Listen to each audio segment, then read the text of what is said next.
Oggi non Diego lo buciate. Okay, so live streaming has been started, just been started, and hi everyone in the YouTube live streaming.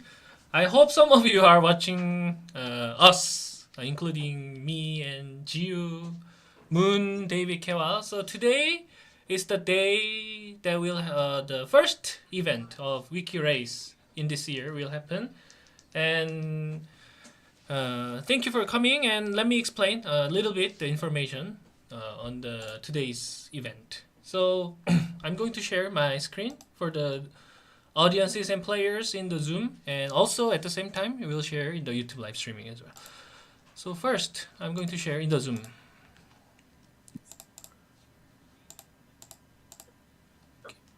Can everyone see this? Oh wait, Whoa. not David's face. Just a second. This one.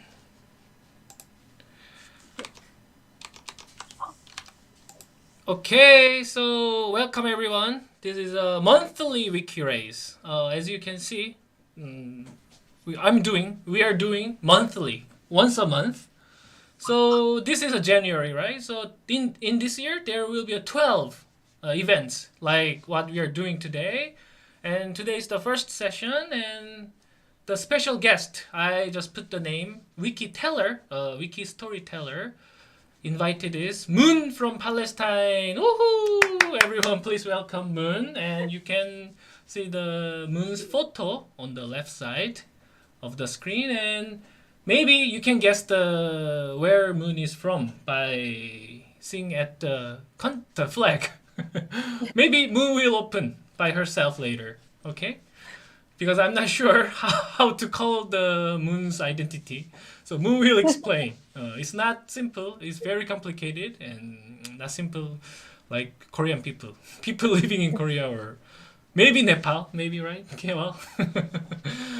Okay, so today's title is The Shape of Asia We Never Imagined. Because Asia, I really don't like Asia is too big, actually. I think Asia is too big to be one continent because from the west to east. But anyhow, we are all living in the Asia, and actually, people living in the east side of Asia really barely has a chance to meet the other side of Asia, including South Asia, like Nepal, actually.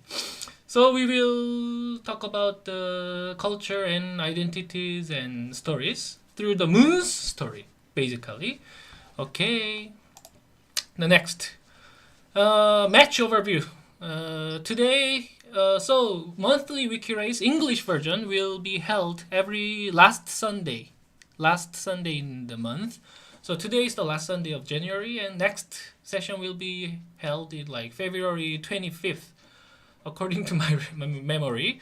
And time is fixed, 10 o'clock from the midnight in KST, Korean Standard Time. And please calculate your time zone, your local time, because I'm not always sure, but Chinese time, Hong Kong, Taiwan, China, Malaysia, Singapore is 1 hour later than Korea, and Nepal is like 3 hours and 15 minutes later, right, Kemal? One of the most tricky time zone in the world, Nepal is. And the Palestine is, I remember, 7 hours later than Korea. So it's 16, right? 4 p.m. in Palestine. And all the place, all the venue of the event will be online as we did last year, Zoom and YouTube live streaming. A Wiki Teller Moon from Palestine. And no number of players, 3 players. This is a fixed number. Only 3 players will be invited for the every month the Wikirace. So please be proud of that you are invited. David Kewal and Jiu, thank you Jiu. And the number of rounds. This is the most biggest change from the last year. I fixed the number of rounds this year so that we can predict. We can fix the ending time. Remember? Last year we couldn't predict, we couldn't fix the ending time because someone has to reach to specific number of the points and that makes the game ends. But this time, if the rounds ends, game will end. So we only play 10 times, 10 keywords, 10 Wikirace. That's all. Okay, prize money. prize money became very micro based, because it's not a 4 week long league, just one daily event. So I told you there will be 10 rounds, and for each rounds, if you take first place, you will earn 5 IP. IP is one of the virtual currency we are using in this culture. And if you take a second place, you will earn 3 IP. And if you take third place among the 3, you will earn 1 IP and retired. Remember everyone, retired. Retired means if one of the player hit the first place, I will count 40 seconds. And in 40 seconds, you have to be in the destination page. Otherwise, you will be judged as a retired. It's not a third place or second place. This is different. So retired, 0. So, but it's better than minus actually. So 0, do not take seriously. 0 will be given, and 1 IP is worth $1, and you can check how much you've been earning the IPs by the URL link I put on the right side of the US dollar, bit.ly/ and IP check. Anytime you can join that URL bar, and you can see some explanation how to use and how to exchange to your real cash in your country. There are some conditions, but you can exchange to the real cash as well. And 10% of IP earned will be saved. From this year, I made some fun rule to make everyone feel together, So everyone will earn IP by winning the game somehow, each round, and 10% will be saved as a donation. And I don't know where to donate, but we will discuss at the end of this year. So you can suggest any kinds of organization you want to donate. Maybe it's for children, it's for the animal, it's for elderly, I don't know. But if you have any idea, let's get discussed. I will make some session at the end of the year, okay? So actual IP you earn is 90%. Can you imagine this? You only earn 90% compared to what is written in front of you. And 10% will be saved as a donation. So don't get confused. You are only earning 90%, okay? Okay, IP reserves. Oh, Marco. Actually, today, Marco was one of the player who applied for this, but Marco didn't come. So Jiu will be playing instead of Marco. Jiu from Korea. Thank you, Jiu. And Marco didn't come, right? Let me check. Okay, so David has 115 IP. David had one of the most IP holder, because David joined the solo league last year. Actually, IP system is not an old system. I just made it after maybe the second half of last year. So Kewal, that's why Kewal doesn't have any IP, because Kewal already earned the money by a real cash US dollar. Before IP has been developed, it was all the US dollar transferring by the real cash or the apps applications. Okay, that's why Kewal has a 0 IP, and Marco also one of the player who never earned IP. This is now before the matchup. And best records, Marco is absent, but Kewal and David, we can remember the last year, and they have a special actually relationship. Last matchup, David and Kewal played, and as a leader of each team, Team Kikiwiki. Kewal was a leader of the Kikiwiki, and Team Season 3 last year, and Team Hong Kong. David was a Team Hong Kong's leader, and David couldn't win Kewal at that time. Remember David and Kewal? Yes. Destination page was COVID-19 or something. I remember. I remember that is homestaying. I think it's something like homestay. Yeah. That's what SC from Netherlands play with Wallace, your team member Wallace. Remember? Yes. Wallace. And maybe social distance or something you play with a Kewal. Omicron variant or something like that. Right. And both of you play very close, and Kewal won at the end. Actually, David was winning, but Kewal may somehow come back win. I remember that. Okay, so this was the last year's record, and today, so Marco is absent. So Jiu, you can imagine you are playing as a Marco's position, red racer. Kewal, you will be playing as a green racer, and David, you will be playing as a blue color racer. So I will tell you how to change the screen color as well. The Google Chrome, please use Google Chrome to play Wikirace, and we will come back. Okay, I'm going to shut down the screen sharing first, and everyone, can you please share your screen? Kewal, David, Jiu.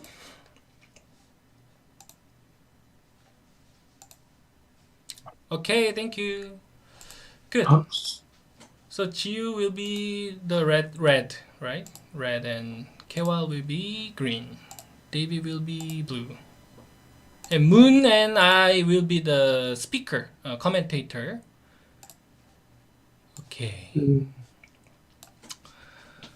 So now let me tell you how to change the color. So do you know how to change the color, Kewal? Change the color of the web browser, Chrome browser. I think so, but you can find the button on the top right, your account. If you click it, you will see some pencil-shaped button, pencil-shaped icon. Okay, I'm waiting for you. Take your time. And Jiu, do you know how to do it? Okay, Jiu, you got that idea. Please change to the red color, and now you just did it. Good. Very good. No. Is it an appearance in Google Chrome settings? You are in the not Google Chrome not settings. Not settings. Okay, well this is tricky. Very tricky. Not settings. Colors is not in the setting. Okay, so you'll have to guide me to it then. It is next to setting. There is three dots at the top right hand corner, and then not that three dots, but the button next to the three dots, which shows your name or your initial. Oh. And then you click in it, and then you see a pencil button. And then you click that pencil button, you can change your color. Oh, got it. Thank you, David. Welcome. Is it green yet? Oh, it's green. Okay, just a second. And David, I'm checking yours. Okay, just a second. Ooh.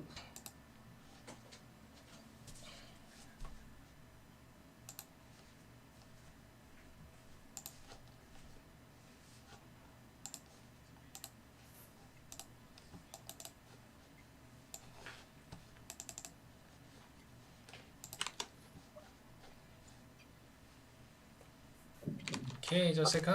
I'm setting up my environment. I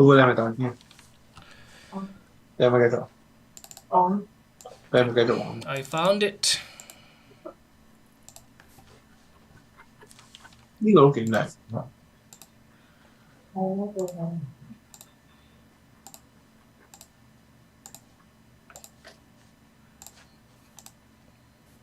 Okay, can everyone hear my voice? Good.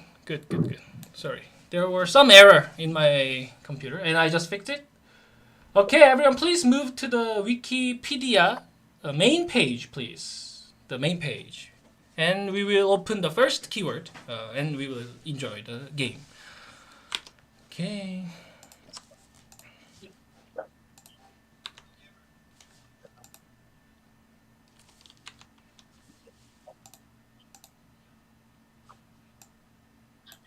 Oh, yeah. Jiu.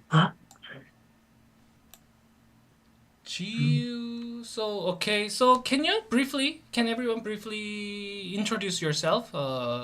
First, please, Moon, as a guest speaker, please introduce yourself without leaking any keyword we prepared. Simply, please. I'll try. So my name is Muntaha, but I go by Mun. Everybody calls me Mun. I'm 33. and I am currently doing my PhD. This is hard.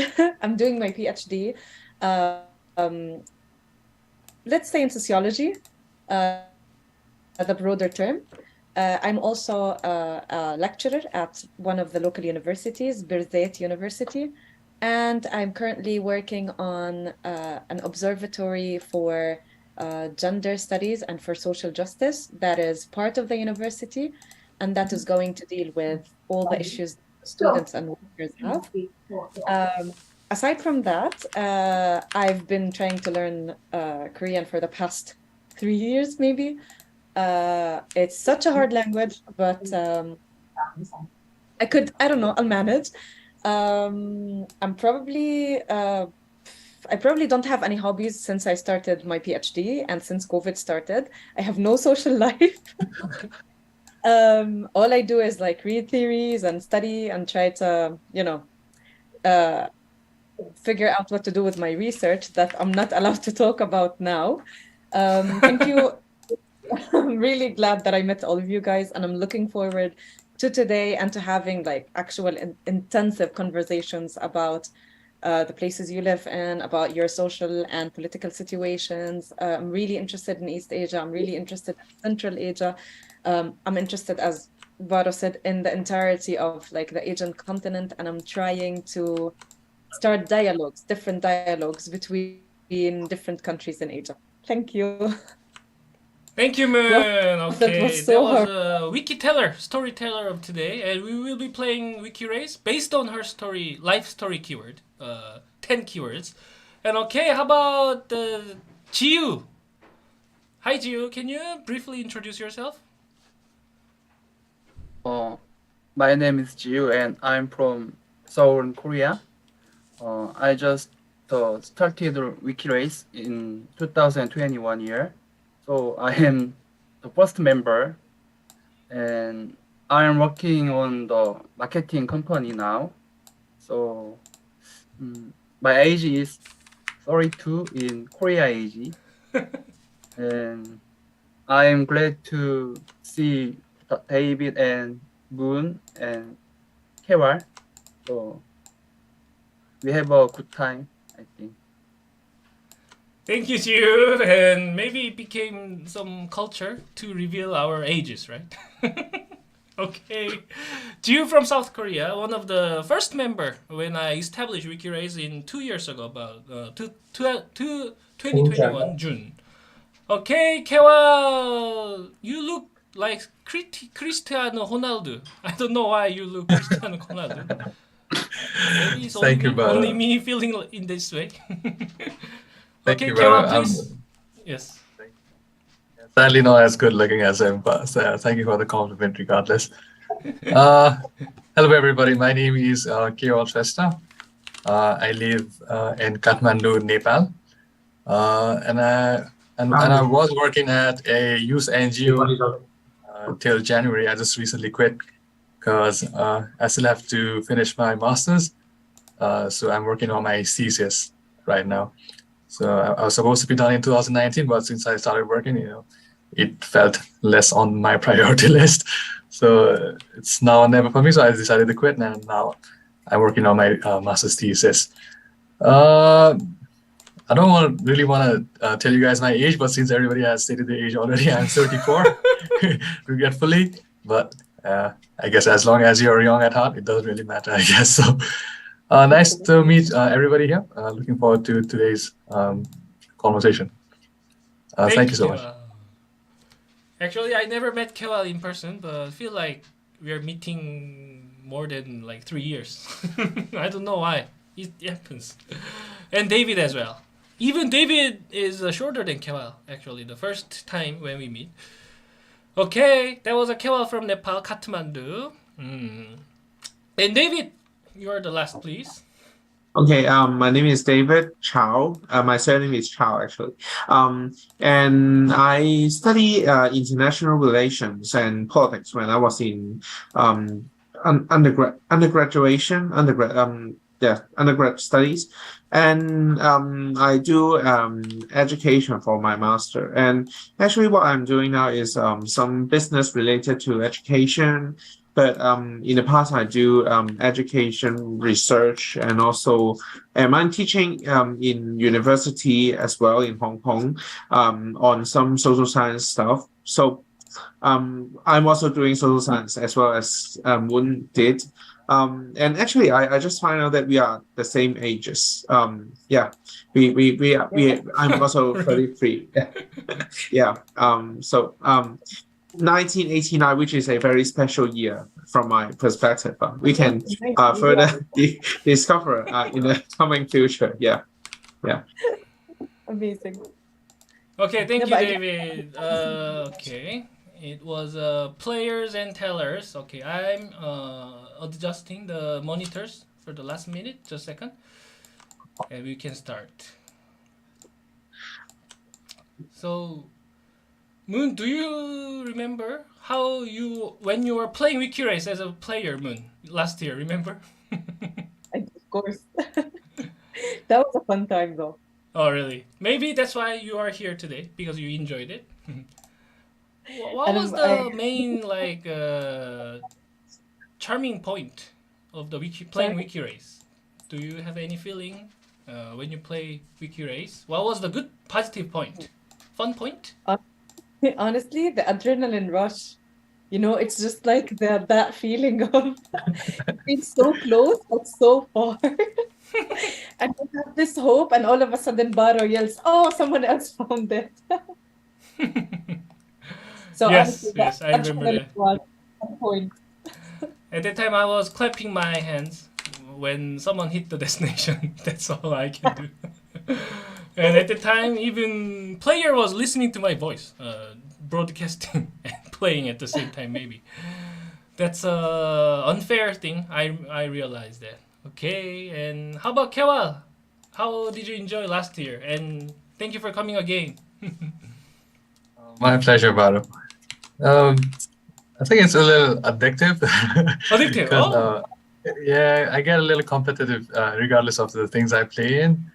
Not in a bad way, but in a good way, I guess. So I like competition, and like Moon said, the adrenaline rush of the whole thing is very exciting. It's a little nerve-wracking too, but that's the whole fun in it, right? So I think it's a good sport that people should know more about, and more people should get into. It tests your knowledge about all the general stuff. You can link various articles, various thematic areas, and it really broadens your knowledge, I guess. So I think people should get into this. Thank you, Kewal. That's the way I'm feeling on this too. Actually, that's why I like it, and I continue doing this. And let's continue doing this. And everyone, Kewal will be the guest speaker next month, right, Kewal? In February. So Kewal will be sitting in the Moon's position, and we will do a game, and maybe another friends of you can join as a player or audience, so we can keep going.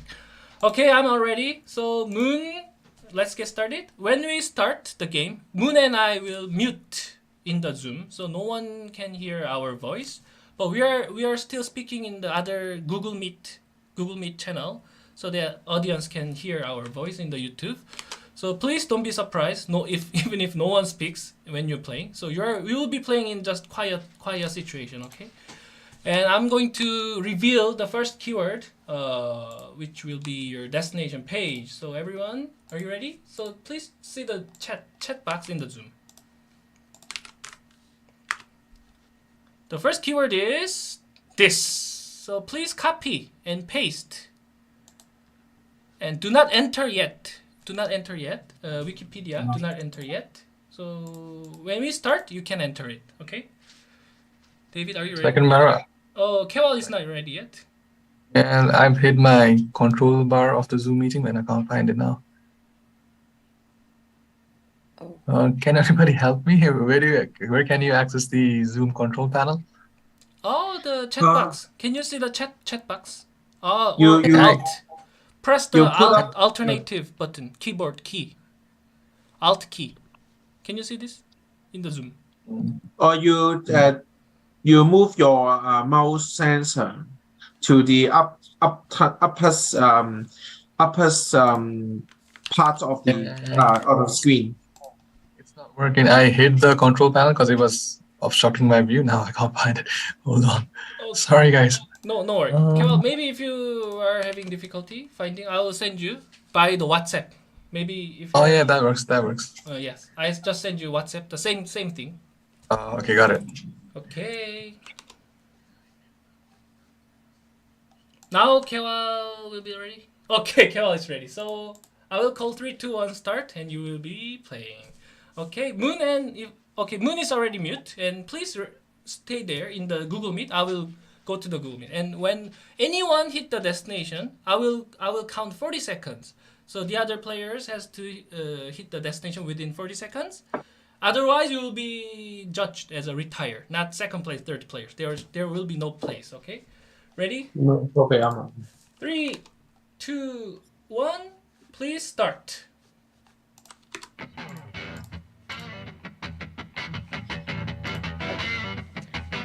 Who? I'm mute, right?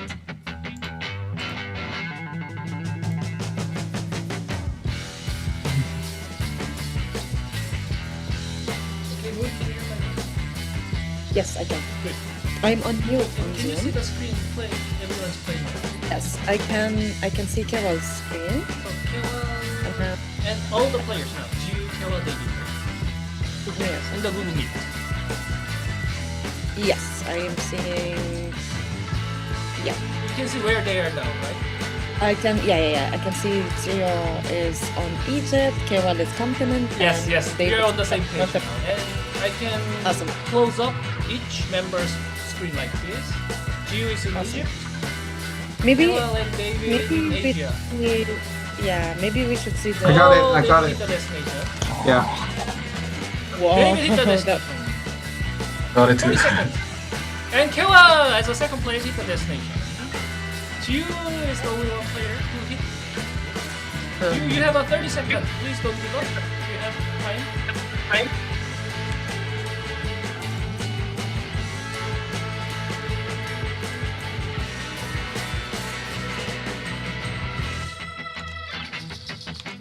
Okay, Jiu, 10 seconds.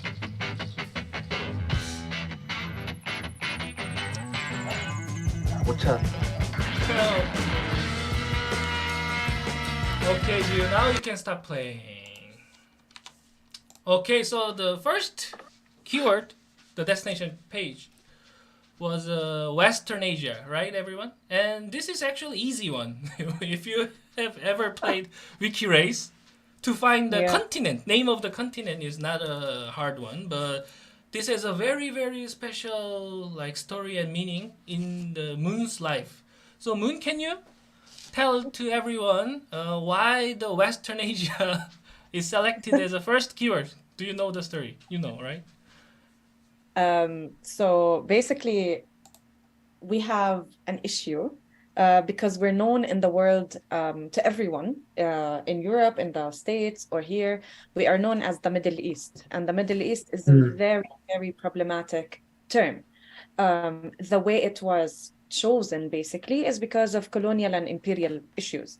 So the entire world was basically affected by the First and the Second World War. Up until World War I, we were colonized by the Ottoman Empire, it was part of the Axis, and then they chose to go into the war against the Allies, which are the British Empire and their allies. After the Ottoman Empire lost the war, they of course lost all of their territories, including the part where we live. And the British Empire decided that they were going to call us the Middle East, which is a geographical location in relation to them. So they are the British island is up north, and if they look from where they live in the British in the UK, if they look downwards towards a little bit towards the east, that's where we live. So basically, the Middle East was them trying to, just like they called East Asia, Far East Asia. So because to them, it wasn't just East Asia, it was a very far part of Asia. So these namings to us are very problematic because eventually I do not want to be named or known or labeled as you know, according to someone who lives up north and who colonized me for hundreds of years. So we're trying to dismantle, or let's say deconstruct, get rid of the Middle East. So and we're trying to find an identity that would suit us, that would make us feel relevant to where we live.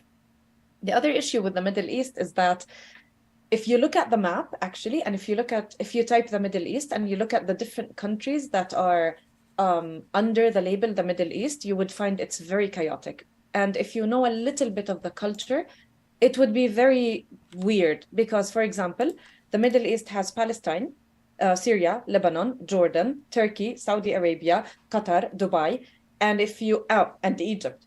And if you look at the culture of all these different countries, we really don't have a lot of similarities together. So, for example, Palestine, Lebanon, and Syria, these three countries are very similar. And before the British colonization and the Ottoman colonization, we were actually called the Levant. And the Levant is a place like we shared the same tribes, the same cultures, the same ancestors. We were known for inventing glass. We were known for actually inventing a certain type of ships that were good for trading. And so our ancestors went through the entire Mediterranean and they were having different trades with North Africa and the southern part of Europe. But then if you look a little bit to the right and you see, you know, Saudi Arabia or Dubai or etc., that's part people think we're the same. So people think we have the same traditions and we have the same culture, and we don't. And we've been fighting for so long to tell everyone that we're not the same. So they come from different tribes. They have very, very strict traditions and very, let's say, closed traditions and cultures that are brutal at times. I mean, they slaughter people for, you know, as a part of the law. So to us, it's kind of, it's offensive to be considered as Middle Easterns, and offensive to also be associated with people who do not have the same culture or tradition or history as we do. Also, if you look at the Levant history, it goes back thousands of years ago. But then Saudi Arabia and Dubai and all these countries are fairly new. They're very modern establishments. They're mostly, if anybody has ever seen Dubai, it's a completely superficial city that wasn't even built by the locals. It was built by, you know, by European and American engineers and like architectures. So basically, it's the term the Middle East is very offensive in so many levels. So to us, we looked at the geographical location and we decided that Western Asia was the only name that does not have any political implications, that does not have any relation to the West, and it only has a location. It not centers us, but it locates us in the continent of Asia, which I do understand how big it is. But at the same time, if you look at the history of Asia, we have so many things in common that we could be literally called Asian. So we are Asian and not Middle Easterners according to where the global South is, or sorry, the global North is, or where you know, the British Empire is. So Wow. it's a very, yeah. So that's on just one thing regarding me personally. So because a lot of people are still arguing against West Asia, they're like, no, we're not West Asia, we're the Middle East, or we're, you know, we're part of the Arab world, or etc. A lot of us, including me, are going to the other direction, which is we grew up with so many identities that were most of the time enforced on us. So I grew up where people were teaching me in school, at home, in the streets, like everywhere. They were telling me, oh, you're Arab, you're Muslim, you're Palestinian. And all these, like, I did not understand all these identities, specifically when I was younger and I was looking at, you know, like the atlas, the map of the world. And I was like, no, but I'm Asian. Like, why isn't anyone talking about us being Asian? And reading through that, and we'll talk about this more later, but reading about that and immersing myself in the history of Asia, I started finding that actually being Asian relates to my history and to my ancestors way more than being Arab, because that's an enforced, like, I wasn't Arab, I was a Canaanite, and all of a sudden, a group of Bedouin tribes came and they colonized my area and they decided that I'm Arab. And up until today, like, if you look at North Africa, a lot of the minorities there, they're Amazigh, they're against being called Arab. So everyone, and also Kurdistan is going through the same issue. So everyone in the Arab world is trying so hard to get out of this Arab identity, and it's unfortunately not really working very much for us. So we decided to go with West Asia as a way to protest these different identities that we don't belong to in any way. So that's the brief of why I'm very keen on people understanding West Asia and thinking of us as part of Asia and part of West Asia, not part of the Middle East. Okay, Moon, thank you. Even the simple word Western Asia can let Moon speak more than like 1 hour or 1 day, I think. But we learn actually. I learn new point of view. Looking on the people living in Western Asia. Actually, Jiu maybe and me living in Korea. The place regarded the East Asia, right? Or Far East Asia, we always think we just call it Middle East or something. Middle East affairs, Middle East history, Middle East culture, whatever Middle East. And I didn't mean any offensive in my mind, but it was a very, very offensive word to some people living in the area. I just wonder, one question on Kewal. Is there any issue like Nepal too, Kewal? Any issue like identifying themselves or people living in Nepal? A little bit. It has most to do with a little bit of ignorance at the most part, because Nepal is a very tiny country. It's between like two large nations of China and India, right? And because like Nepal has a similar religious and political ideology closer to India, but also China now, because because of the rising communism in Nepal, like we are being associated with both China and India. But most of our religion, our language, our history, it is shared with India, right? Even we have an open border with India, and so most of the people who haven't done any research, they see it as Nepal being a microstate of India. So that is a very sensitive issue in Nepal because we fight hard for our identity in Nepal as well. Nepal has never been colonized in its history, even though like there have been internal struggles when Nepal was a little microstate, which was later conquered and united into a single Nepal by a single conqueror. But apart from that, we haven't really been colonized by Britain or anybody else for that matter. So reasons behind that may be different because we are geographically such a difficult place to be in. But still, Nepalese people, they take pride on never being colonized and having their own identity. But in terms of identity, I think it's a very complex issue in Nepal as well, because inside Nepal we have 125 castes and ethnicity. So we are though we are a very small nation, we are a very, very diverse nation, right? Even me, I'm a Newari, but our national language is Nepali. So I was born a Newar. I grew up speaking Newari, but after I went to school, I had to learn Nepali.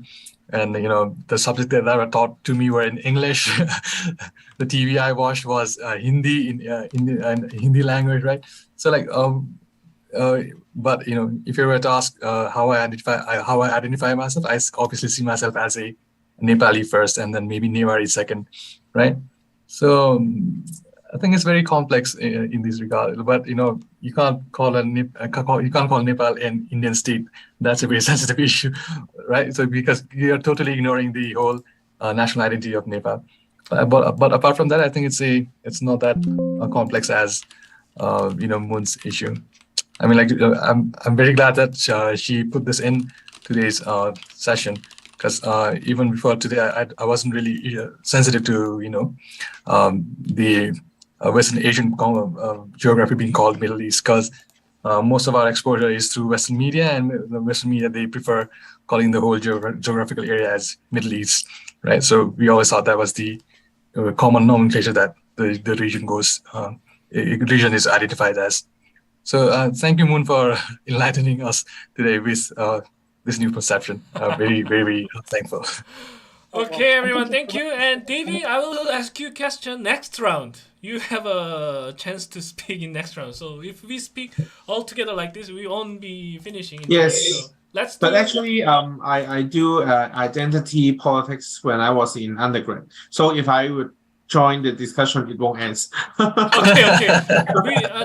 three of you have a similar issue. Actually, Korean people, we don't really have this kind of issue, identifying ourselves, which means a little bit, very simple and very clear in Among Us, but of course it's becoming more complex, but not as much as three of you. Okay, thank you everyone for the new perspective to the world. And next destination is this. I just shared it in the chat box, Kewal, in WhatsApp. Please put in the Wikipedia and do not search it. Do not search it. And we will start. Okay, everyone is ready? Okay, 3, 2, 1, please start.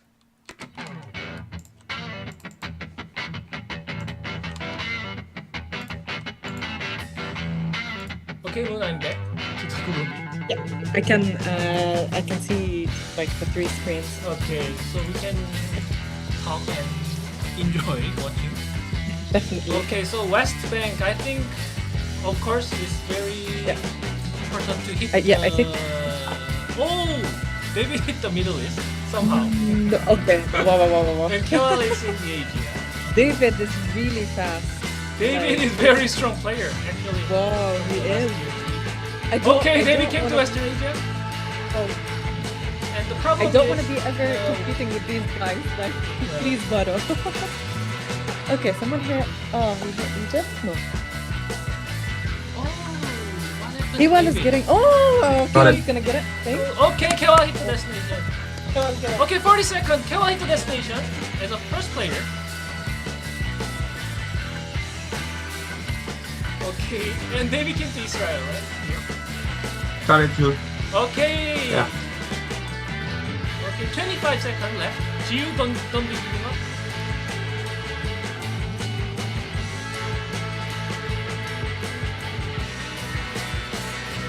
If someone doesn't know what West Bank is, maybe it looks like a name of bank, right? If you are not familiar with the name. 5 more seconds. Okay, you can stop playing. Okay, so West Bank is not the name of the bank that makes currency things. It's a name of a place located in our world. And Moon, can you briefly introduce where you are living in now? I just want to point out the irony. I think it was David who got to the West Bank through Israel, which is very ironic. I'm sorry. Right. because technically we are occupied by Israel, so like it's just like another shortcut, you know. But anyways, it's easier than trying to find the state of Palestine, which Kewal did, which is amazing, also impressive. So the West Bank is another colonization story. So historically, like you're looking at the map of historical Palestine, so not just like the red and the like yellow part. The entirety of this map is historical Palestine, which is again part of the Levant, or Great Syria, which is Palestine, Lebanon, and Syria.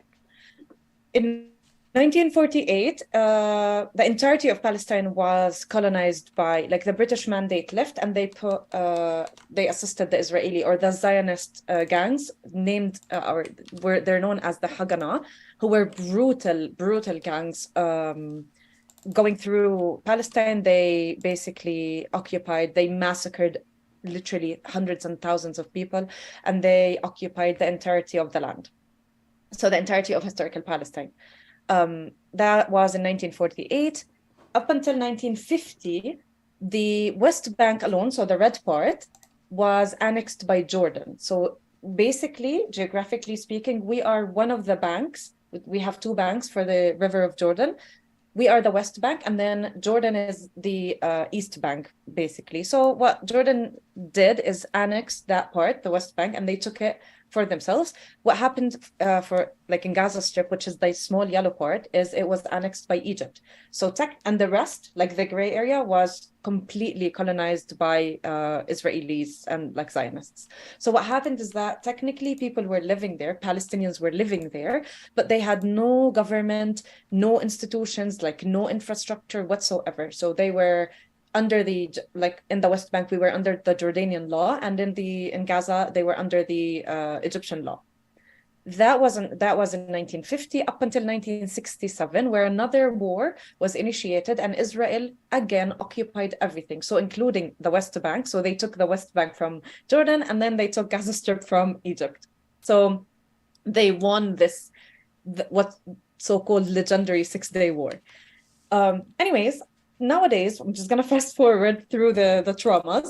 So nowadays, the West Bank, the entire red spot, is surrounded by a wall, which is the apartheid wall, which separates us, Palestinians who live in the West Bank, from other Palestinians under occupation in the occupied territories, we call it, which is the gray area, and also separates us from the Palestinians who live in Gaza. So we are 3 different Palestinian groups living in 3 different geographical areas, 3 different areas that are completely disconnected from each other. So this apartheid, inside of it, so inside the West Bank only, we have 3 other areas. So area A, B, and C. I live in area A, which is controlled by the Palestinian government, which is 2% of the red area. So you're seeing the red area. Even though I live there, I'm only allowed to visit 2% of this. And then we have B area, which is controlled both by the Israeli government and the Palestinian government. We can go there, but we need special permits. And then we have area C, which is completely controlled by the Israeli government, and we cannot go there under any circumstances. Also, some people can, if they have specific business permits or specific hospital permits, to go to like certain hospitals, like dealing with very, very serious issues that we cannot treat in the West Bank. So chaotic, I know. Okay. But yeah. This is so the last thing. When I heard the story from Moon, some place to place there are only distance that takes 30 minutes by driving car, but in real Palestine it takes 3 hours because there are many checkpoints, right, by Israeli military soldiers. So I just simply understood how it's very difficult to live in the Palestine without any freedom of moving, freedom of things. Literally. Okay, yeah. Jiu, did you know what West Bank was? Did you know it? Oh, I don't know. You didn't know? I watching the State of Palestine. Okay, now I hope you know what the West Bank is, and you became more familiar with the geometrical affairs in Palestine. Okay, thank you everyone. Okay, let's move on to the next keyword. Oh, before we move to the next, I'm going to summarize the high piece and the rankings so far. Okay, so you can see, if you are watching in YouTube, you can see the table, and David, in the first round, David took first place and Kewal took second place. And the second round, Kewal took first place and David took a second place. And Jiu couldn't take any place yet. So Kewal and David is in tie because both taking first place, second place for once. And they are earning 8 high P and so far. So together they are taking a first place in total points. Okay, the next one will be shared. So please see the Zoom chat box and the WhatsApp Kewal. And get ready. This is the name of a school. A good thing. Okay. I see. Ready, everyone? Okay, just a second. I'm not ready to move to the next round. I have to renew the... Okay, Kewal, David, Jiu is all ready. Okay, let's get started. 3, 2, 1, please start. Hi. Wow. Wow.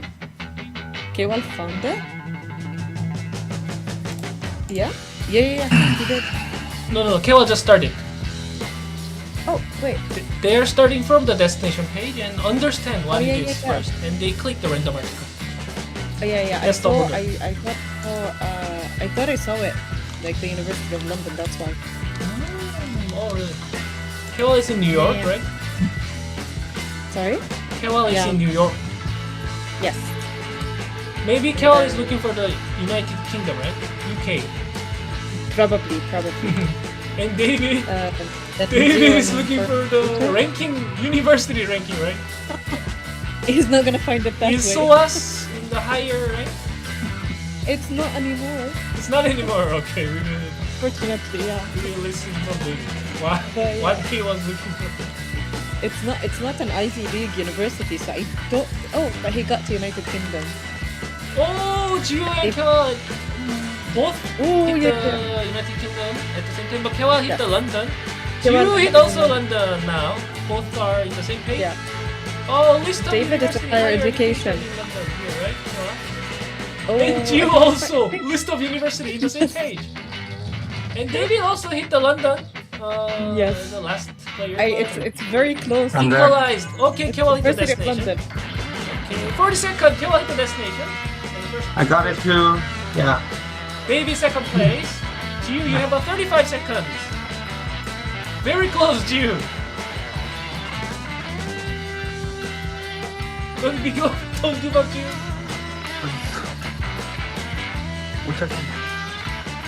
20 seconds, Gio. 20 seconds. ขึ้นมาร้อนโอ้ย Where? Gio hit the destination. Okay, finally. Good. Good. Congratulations, Gio. You are third place. You didn't retire. Okay.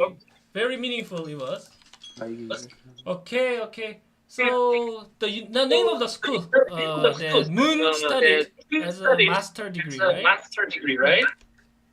Yes. So Moon, can you tell us some story? What did you study and how it was in London? Life in London. Life in London. Okay, so I did my master's at SOAS. I did it in gender and sexuality with a special reference to the Middle East, which is also, it was even like the title was very problematic. So we had many debates and many discussions during that year, like during my postgraduate year about this. And now, up until now, SOAS still has this program, but they also are working on changing it to just be gender studies. So hopefully that will work. Fun fact about this university, it's called, the abbreviation is SOAS, but it's actually School of Oriental and African Studies. And this school was established in 1916, and it was for colonial personnel, so like British generals and like police officers and captains and etc., the British Army. This school was established for them to study the Orient and study, like Asian people and African people and the traditions and etc., and then go to the colonies to colonize spaces and be able to understand basically what like how to deal with the cultures. So right now, like for the past 70 years, I think, SOAS has been trying to rebrand itself as a Marxist leftist university. They have done a good job so far, but sometimes it was really hard, like to sit in a class where people look at you as the alien, as the exotic creature who's coming from, like who's a caveman essentially, and who's coming from like the middle of nowhere in Asia, like trying to study gender, and they would think that they are the carriers of freedom and that they will teach us how gender is or what gender is. So I had so many interesting debates with a lot of people. I had positive experiences and negative experiences. I really, honestly, life in London was amazing, specifically that I really like winter. I really like cold weather. So to me, it was a change from living in Palestine. So like Palestine is technically very, very warm. Even our winters are very, like it's winter time now when it's like there's sun and everything. So to me, living there was good because of the weather. I did have a bit of negative experiences, specifically when I would talk and like an accent would show, and people, like specifically old Londoners, would know I'm not actually a white person, and they literally, like, I did have these experiences, but in general, it was such a good year. It was very challenging. At times, I was really pissed off, but in general, I would want to go there again. I would want to go to SOAS again, especially to learn, because they have, honestly, like one of the best programs, but we'll see. We'll see what will happen. Okay. So that's about it compared to SOAS. Thank you, Moon. And David, did you know this school? SOAS? Yes, actually one of my very best friend study PhD program in SOAS, and he recently go back to he went to Taiwan to be assistant professor in history. He is my university classmate. We study history together. Yeah. Okay. How about Kewal? Did you know this school? Kewal as well? No, I know University of London, but not SOAS. School of Oriental and African Studies. Never heard that before. Okay. I mean, SOAS is really a very famous school among the circle of social science and also political studies. And I know that this school actually in the past they train colonial officer for the British government. Yeah. So that's why it is very famous. Yeah. SOAS is also very popular school among Koreans too, actually. There are many Koreans. Maybe, Moon, you met many Koreans there, right? I did. I actually did. And I wanted to start learning like Korean back when I was at SOAS, but I did not have time because I was involved in so many projects. But also SOAS is probably the only university that has an underground bar, and that is why it's also famous. Okay. Jiu, how about you? Did you know this, SOAS? No, okay. Everything is new to Jiu today. Okay, Jiu. But you found it at the end. Congratulations, Jiu. And let's move on to the next one, everyone. Okay, simple one, but maybe difficult in Wikirace. All right. Keyword is simple, but difficult to find in Wikirace. Okay. If you ever play Wikirace, you know what I mean, right? Yeah. Okay, Jiu and Kewal, all okay. Jiu is ready. Okay, everyone's ready. 3, 2, 1. Please start. This is gonna be hard.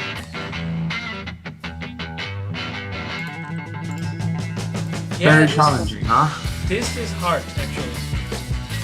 Because in Wikipedia, it's really difficult to find the general known than proper known. Yeah. That is why, like, remember when we talked about it, I was a bit scared of this keyword. Oh, really? Like, it's gonna take forever. Do not take it seriously. Too much. Take it. Yeah. This is gonna be fun to watch. Okay, Kewal came to school. Wow. School and book. I'm not sure, but textbook. History and maybe. I see book. textbook. And David is lost in monarchy of Australia. But we don't know. Wow. Maybe Jiu can read Greece. Maybe Jiu is reading Okay. the history of Greece. Maybe, yeah. Through, like, Greek mythology or something? Odyssey. Maybe the first book I have... in the human being's history, right? Latin? No. Okay, we will hear from the winner. How he got the stage. Oh, Jiu got the fiction. I think Jiu is the... Awesome. Yeah. It's the novel. Novel? Okay, he got to novel. Jiu still is in the novel. The last book yet. Jiu is looking at the bunch of list of the... Oh, Jiu is the Lord of the Rings. Wow. She's gonna be so surprised. Okay, I think Jiu will be the winner this time. Because Jiu is too close to find the... While Jiu was lost in the Lord of the Rings, David came from British literature and Harry Potter. 2 more minutes. Wow, you're so close. Oh no. Wow. I went outside the Wikipedia page. No, it's guided reading. book. Jiu is in the red book of what is it? Hergest. I don't even know what that I don't is. know what this is. Oh, he went to the Bodian. Oh, he went to the Bodian library. That's Oh, interesting. Jiu is in the library. Okay. Y'all came to reading. Okay. Reading. Okay, Learn come to on. read. Learning Jiu to into the read. station. Jiu into the station. 40 seconds. Jiu first place.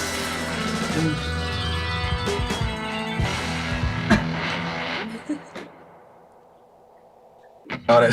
Okay, Kewa second place. Ooh. You got 20 seconds. Okay.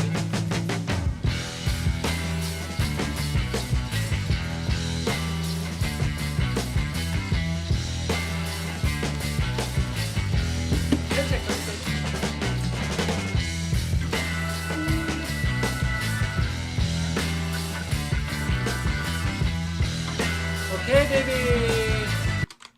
You can stop playing. Okay, this happened. Wow. Jiu finally tasted the taste of first place. Jiu. Okay, so can we hear from Jiu first? Jiu, how did you find it? The book. I started Greece. Why? Is there any intention? Is there any My meaning? first article is Thai language. Thai language. So I choose the continent Okay. and choose the country name is Greece. Greece, and Odyssey is fiction. Yeah. Something. So epic poetry and fiction novel and Lord of the Rings. I have a 뭐라 그러지? 여기서 포기하려고 그랬는데 Lord of the Rings. He was going to give up actually after But I choose being lost in novel or something somewhere. this external link, so I mistake. So I choose another page. Okay, but you got it. But why Greece? Did you know something in Greece? Because I saw the country and culture and have a fiction or something, so I choose the literature. To get literature, did you go to Greece? Oh, very And the library. interesting strategy. Greece was the keyword. Okay, thank you. Okay, how about Kewal? Kewal, you had a very orthodox strategy to find a book, right? I just looked for a country and then went to its education section, and I think it had a few links to traditional education. Then I tried to find a link to some form of book, but all I could find was a rote learning, which is like learning through repetition. So I tried to get somewhere some link to book around that page, but I couldn't really find it. But I think I found it in I don't remember the link, but I found it somewhere there. Okay. Actually, I saw your page all connected to book actually, reading or guided reading, textbook or school, right? But book was difficult, I think. But you finally got it. Okay, Moon. So can you just briefly tell you why the keyword was book in your life story? Remember when we were discussing, like Baro and I, we were discussing my life journey, and Baro just decided to call me a bookworm. You called by yourself actually first. And then we went through a conversation of like the cool terminology now, where like bookworm at a certain point was not cool, and then all of a sudden it became cool again, and like the terms geek and nerd and stuff like that. But basically I've always had the habit of reading, but also like, and people always consider reading books and reading newspapers and reading journals and stuff, they think of it as a hobby, which it could be a hobby, but to me throughout the years it became a skill. So the idea of like, I do enjoy reading, but I also think, or I've worked and I can see like I developed a skill of how to read a book, how to figure out exactly what the text is telling you, and also what it is not telling you at the same time. So even when I read things, my brain automatically thinks, like, what is this text trying to hide from you? Like, what is the author not telling you? So I keep like I get lost in reading, and I really, really enjoy most of the things I read, except when it's like white did theorists, like except when it's people who have no idea what they were writing about concerned to us, and like you imagine reading about your own history from a very different point of view, like that's the boring kind of reading, and I have to do it a lot, unfortunately, in order to criticize them. But I mean, reading also, like I cherish reading because it's what got me to know about Asia specifically, and it's what got me to know about the Korean Peninsula, and it's what got me to know about this whole mess that was going on in the world, like reading about China, and reading about Japan, and like wondering how like Japan, like this very small place in the world, was able to like colonize large parts of China and the Korean Peninsula and Taiwan and etc. So books and libraries were always a big part of my life, and without the knowledge, I mean, I really like watching, for example, lectures on YouTube and etc., and like listening to podcasts and everything, but reading a book has a pleasure. Like even looking at a Kindle, like reading through Kindle, is completely different than actually touching a book. And lastly, like the last note, it's really sad that books are getting so expensive right now, to the point it's hard to have your own library, and it's hard to have like your own collection of things that you like. So lastly, you know, the whole Asia question, and we'll talk more about this later, but the whole Asia question started from my parents telling me, like when I was maybe 7 or 8 years old, I asked a question like, why don't we learn that we're Asian? And my parents said, go to the library and read about it. And that's when my whole life journey started, up until today, of just walking into the library and just searching the books for like the term Asia. So definitely books are a huge part of my life and a huge part of my history and my personality and who I am. Oh, actually I envy you, because I'm not the book person. I wish I'm book person, but I don't know why. I cannot continue. It needs patience, to be honest. Patience, okay. It's okay.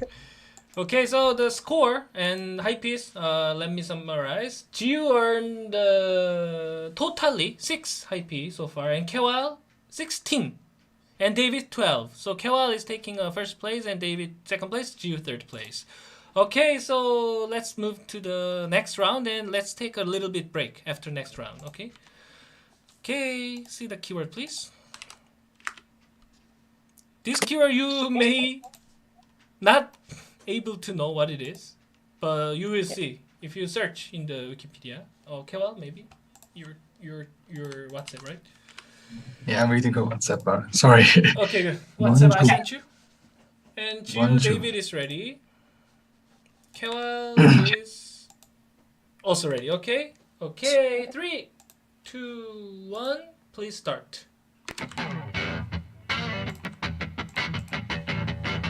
Okay, I'm thinking Geo might be able to maybe find it faster, no? Maybe, yeah, because Jiu is Korean. And this is biased destination. Yes. But we didn't mean to, right? We did not. I mean, it's part of my life story. Things biased, but for Korean people, this is maybe easier. I mean, I'm telling you, it's also part of my life story, so like... Yeah, that's why. Sorry. It's not a gift for you.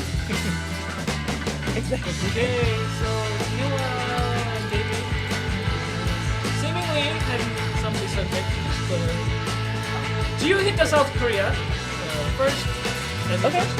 Awesome. And that's gonna be David hit the Korean War, and Kewal hit the North Korea. What happened? They are in all Korean War, North Korea, South Korea. Went back to the continent, and Kewal came to Asia again. And Jiu Bosong. Bosong is one of the county in Jeolla, South Jeolla province. He got to 20. I got it. Oh, David hit the first place. Sorry. David first, Jiu second. Okay, No Jiu way. couldn't make the first place as a Korean, but David did very well. Oh. Kayla, you have a 30 seconds, 30 more seconds. Wow.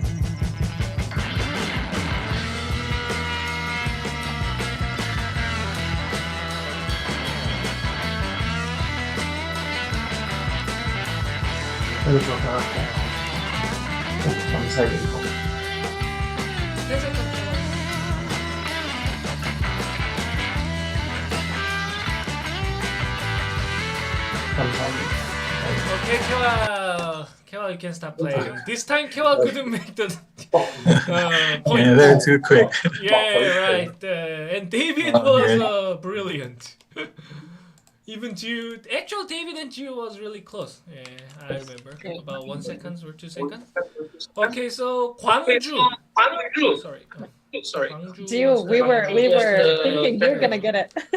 Wow. And don't get misunderstand us. It's not a biased destination. It's all about Moon's life story on Gwangju. So let's hear from Moon.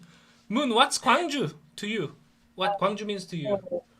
So Gwangju is one of the histories I was reading about, incidentally, like by pure coincidence, when I was trying to understand what Asia is and what the history of Asia is. So I was reading, about the Soviet Union. I was reading about China. I was reading about Maoism, Qing Dynasty, which I thought was actually King Dynasty. I did not know, because that's how it was written, like an old Arabic book. It was King. And I was like, why would people in China like call their dynasty King, which is like the English name for king? And then later on, I found out it was Qing. Anyways, so Gwangju has been a big part of my life for the past 10 years. And now my PhD is it's centered around Gwangju. So to keep it brief, I started reading about the Korean Peninsula, and the reason why I was very intrigued is because we learn in our history that there's the Arab Peninsula. So to me, it was like, oh, they have the same. And like, I was 8 years old. I did not read a geographical name, like hinting an island. I thought there would be similarities. But starting to read about Korea, and then reading about the different kingdoms, like Baekje, Shilla, Goryeo, like the different Korean dynasties, all the way up until I read this amazing story about when Japan basically colonized the Korean Peninsula. There was that happened in the 1920s, and it was one of the best stories that really, really inspired me to work on South Korean history, or Korean history in general. So the kingdom Baekje is in the southern part of South Korea, which is exactly where Gwangju is located right now. And during the 1920s, Japan was trying to assimilate the Korean culture, or like erase basically the Korean culture. And they would put middle school, or school children in general, school students, they would put Japanese and Korean kids together. They would mix them, and they would force Korean kids to learn Japanese and to adapt to the customs and traditions of Japan. And in 1920, specifically in Gwangju, the middle school students would always, like the Korean middle school students, they would always cause issues, and they would like hit or bother the Japanese school students. Like the Japanese police would come, and they would like stop the fight, and they would punish the Korean kids, but they never thought it was something bigger, until one day there was a huge issue between the Korean students and the Japanese students. And then when the Japanese, it was really bad, to the point the police, and they were investigating and interrogating what happened actually, and they found out that the Korean middle schoolers had this plan, this underground plan of always bothering the Japanese students in order to remind their parents that this is an actual colonization. We cannot assimilate with these people. They are people who are trying to steal our land. They are people who are they are our enemy, to be exact. So turns out that people who were 13 and 14-year-olds were understanding that Japan was not a really a good empire, or they were not good people. They were not trying to do good things to South Korea or to civilize it or to Korea in general. So I was very inspired by this story because I was in middle school back then. And I was like, wow, if these kids actually thought that way, why don't I? Like, why am I incapable of thinking in that way? Because the Israeli government was trying to assimilate us and put us under, teach us their language, put us under their own like laws and systems and institutions. So that was an amazing story that, so I noticed like throughout reading, the kingdom of Baekje, which was in the south, was always like the rebellious dynasty, let's say, or the rebellious kingdom.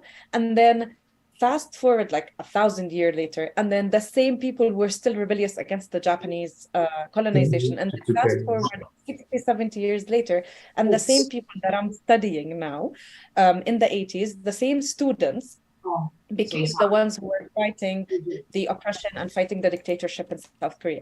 So Gwangju, historically and politically and culturally, is one of the most important things for my research, because I'm basically studying not only their history, but also how they were able to always be part of the freedom and the democracy conversation that's been happening in South Korea.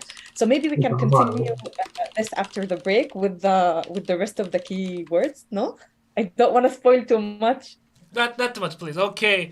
Actually, so to conclude the first half of today, Gwangju was the place that inspired the history of Gwangju, to be exact. He inspired the Moon's, like, how do I say, the thesis in the graduate school, right? Yeah. Okay, so that was first half of today, and maybe we can play a little bit faster. I mean, we can progress a little bit faster in the other second half.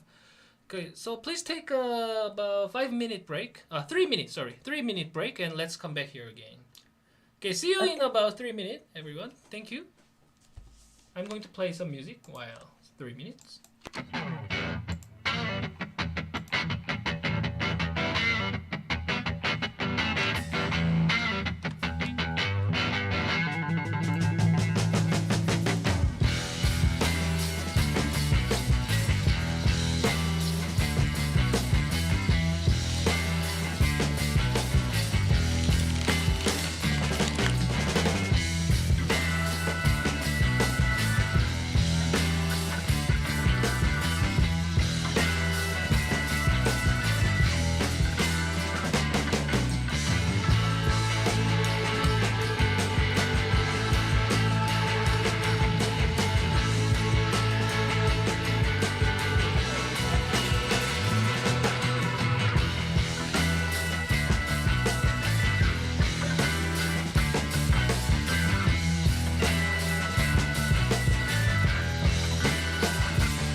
I wanted to show you guys the. Bado, can you hear me? Yes, I can hear. I wanted to. Where is this being recorded? Oh, yes, now it is. Okay. It's fine. I'll to be like, politically correct. Okay. I was gonna show you different documents we need in order to leave, like in order to travel. Okay, because we don't have an airport, right? So we Palestine, have to right? go to So we have to go to Jordan and use their airport. So basically, it's really fun. So this is my ID. Okay, so I need this to pass because we have 3 checkpoints, okay? So I need this to like pass the Palestinian checkpoint, okay? Mm-hmm. Then I have to hide this, but I need this card, see, to pass the Israeli checkpoint. And then I Different need checkpoint. this to pass the Jordanian checkpoint, okay? And this actually, it comes in different colors. So because I was born in Gaza, I get the blue one, which is really bad. Okay. You told me. Yes. But then, and then people who were born in Jerusalem, for example, have a yellow one, and then some other people have a green one, and it's like a rainbow. Okay. And then the passport, which looks like can you see it? Wait, can you see it? Yes, yes. You put on your face, then we can see it. In front of your face, we can see that. Yeah. Okay, so this looks like a passport, a real passport, right? Yes. Except it's not a passport, it's a travel document. So this means that it's not recognized by so many countries to the point that sometimes you try to sometimes you can't even get a visa to certain countries. And sometimes when you try to enter a certain country, like I remember I was going to Spain and the lady looked at it and she was like, what is even that? Like she didn't even know what that is. And you tried to you're just like, it's Palestine. She's like, Pakistan. And you're like, no, it's with an L. Pakistan. Yeah. People usually confuse Pakistan and Palestine. Exactly. In Chinese as well. Because in Chinese it's just one character difference. Oh, yeah. So Palestine and Pakistan. Oh, really? I didn't know that. Yeah. It's always wow. Wow. So you have 3 different kinds of ID card for each different purpose, like domestic and for Israel and for Jordan. No, but we use these every single time you need to leave the country, you have to have all these documents in addition to 3 different papers that you print out on the same, so you apply for permits and they give you the permit and you print it out. So you need actual papers stating the exact date of your departure and arrival. So it's a mess. Can't imagine. Oh. See how hard it is to come to South Korea? Okay, Moon. Thank you, Moon. And David, can you show up? Are you there, David? Yeah, I'm here. Okay. Yeah. Sorry, I forgot to open my camera. Mm-hmm. Oh, good. So David was with us, and let's get started. Next one. Actually, every life story is a little bit connected, so you will see some familiar things from now. Okay.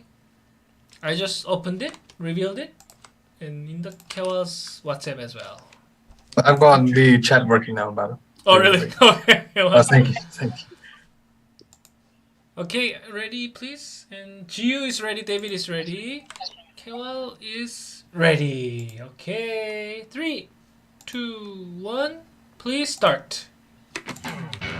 Hard topic, I feel this is gonna be easy, no?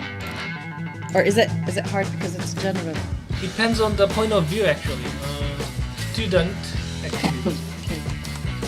Any kinds of student activism can be found first, But and it can go to the student activism, right? I think they can find it from any country, so it's. Oh, maybe so. Maybe David can find it from the Hong Kong page or. Oh yeah, definitely. I'm telling you, it's even Nepal. I don't know. It's connected to every history, so definitely there will be the history, right? Definitely, yeah. I'm seeing on a. Oh, Jiu came to the do you French hit Revolution. French Revolution? Yeah. French Revolution is something Political, right? to do with the. Oh, okay. Now I got the idea of the Yeah. The 60s. Western, Exactly. right? Yeah. Global North. What you say? Global North Global North, yeah. in the So research field. he's gonna be able. Okay, they came to Praha, the Czech, right? Prague, yeah. The capital city of the Czech Republic. Republic. What did Very he do? recent one. Yeah. And Kewal came to the civil and political rights. I think Gio was close at a certain point. Socialism with the human face. Gio came to the history of human rights. But he was very close. I don't know why he left that page, the Prague page. Civil rights movement. Oh, Gio came to the page related to the movement. Disambiguation. That's the strategy. David is still looking for something in the Czech Praha Spring. Socialist Republic. Also, While maybe, David was in Czech, Kewal came to the abortion. Why? maybe he can't see. Maybe there was Yeah. activism on the abortion, right? Maybe. We'll see now. In the Kewal's experience, right? Where's Gio? I can't see. Oh yeah, he's in the civil rights movement.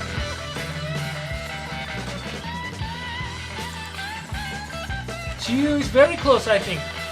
Yeah, he should be. Civil Rights Act of 1968. That's when students started revolting actually. So like you should find some very 20th close. century's history, right? Yeah, I think you should find something very close here.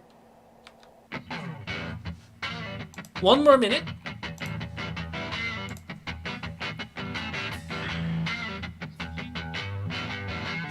David came to Taiwan now.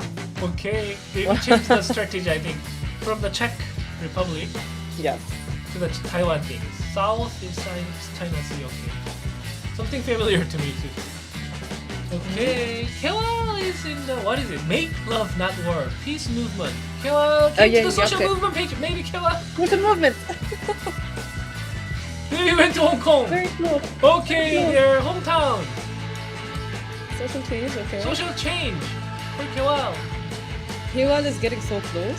You still in the 1986? 10 more seconds. If no one hit the almost destination, there. everyone get the retired. Come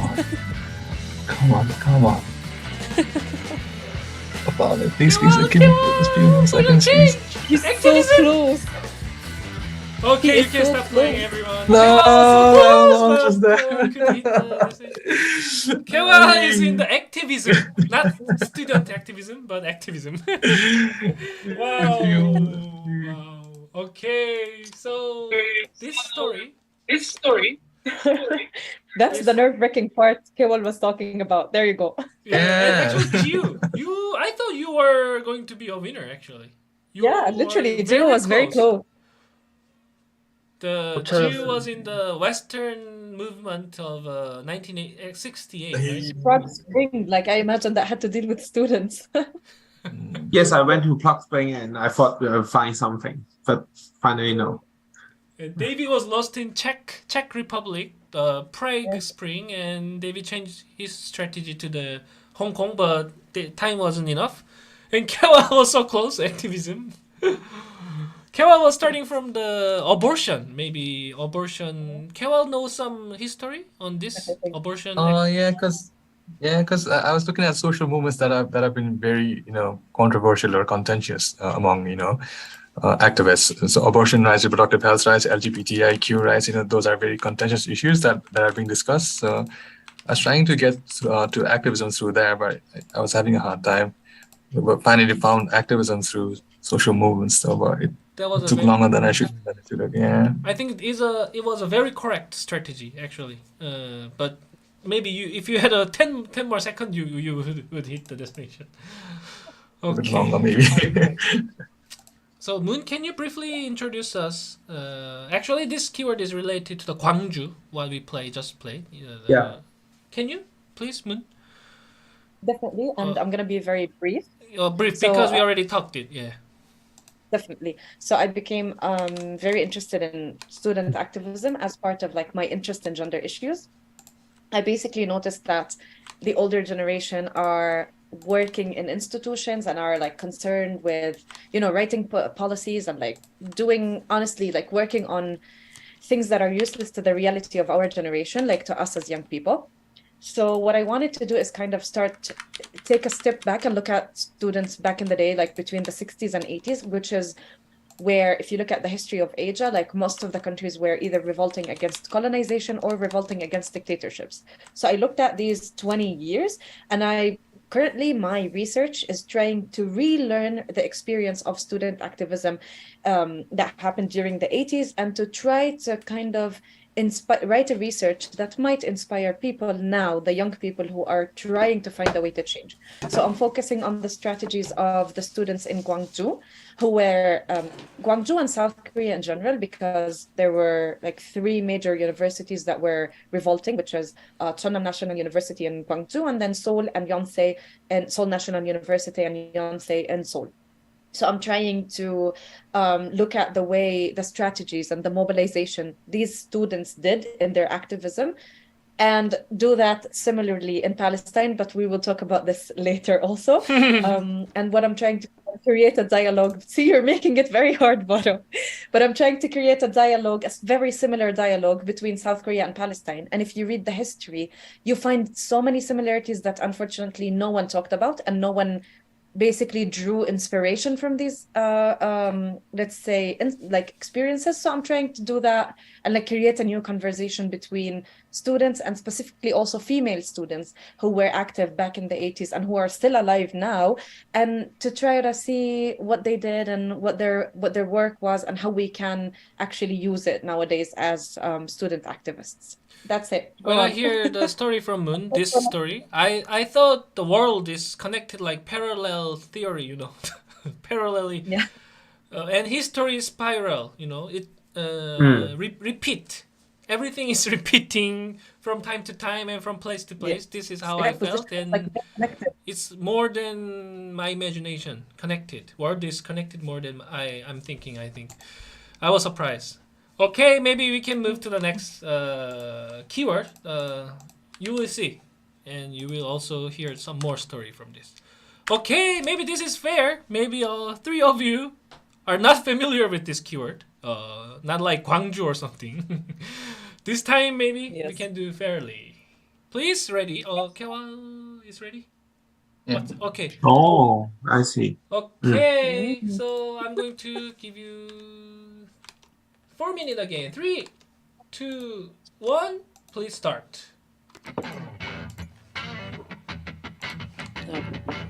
This is gonna be hard. Yes, but I think this is very good round for them. It's challenging. Learn yes, more, I like that. Culture from other sides of the world. Definitely. And actually, this is similar word to the movement, right? Yes. Movement itself. It's similar to uprising. Uprising. I'm gonna talk about why do we stick to the name of Intifada, not uprising. Oh yes, please. That's the point. Because that's also great. Yeah. You have some identity on this, right? No, it's actually like this is the way it was historicized. So, like the historians of Palestine chose to stick with the name Intifada, not call it uprising, and it's similar to like how Gwangju is like Uilpal. Oh yes. Uilpal. Okay. Intifada is Uilpal. Now I understood. It's exactly, it has the same significance of like not just any uprising. When you say Uilpal, everybody knows what you're talking about. So, you know. While we were talking this, Jiu came to Arab world. Kewal in Israel. I'm sitting. And David is in the state of Palestine history section. Palestine. Yeah. 3 of them are all became familiar with the Palestine-related keyword, I think. Through I think today's David event. is very familiar actually, because also David mentioned he does international relations, right? Right. Oh, Hamas. He's David came to Hamas. oh, I think this is very close. he's very close. He's very Maybe close. one more click for David. One more click. Actually, I already see. Oh, Oh, first he got intifada. it. He got it. Actually, he got it. That is No, the first intifada, the- but not intifada Yes. itself. But yeah. But actually, maybe we should credit him for that, because the Intifada is. Oh wait, there is a Wikipedia page for Intifada. He should find it. Yes, but so let's wait. Oh, second intifada. David is Yeah, he linking can all find the it. He can find it. intifadas Yeah. happened in the history. Actually, he should be able to find it from here. Uprising. Yeah. He should be able to find it from here Okay. as well, like from probably this page. We'll see. Jews I'm in pretty sure Gaza. he's frustrated. And Sorry? Kemal also is in the Arab-Israeli conflict. Yeah. He needs to be more specific though. Oh yeah, it's too broad. Yes. And David, oh, But what's happening, Zoom Vivian? out. David came out from the intifada-related keyword and rebellion. I think David's getting very frustrated now, because like he got to first Intifada, which is exactly what we need, and then Oh, okay. wow. Okay. One more minute.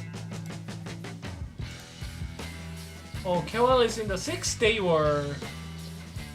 Oh, Already. that's- I've forgotten the keyword. Oh, Gio hit the second intifada.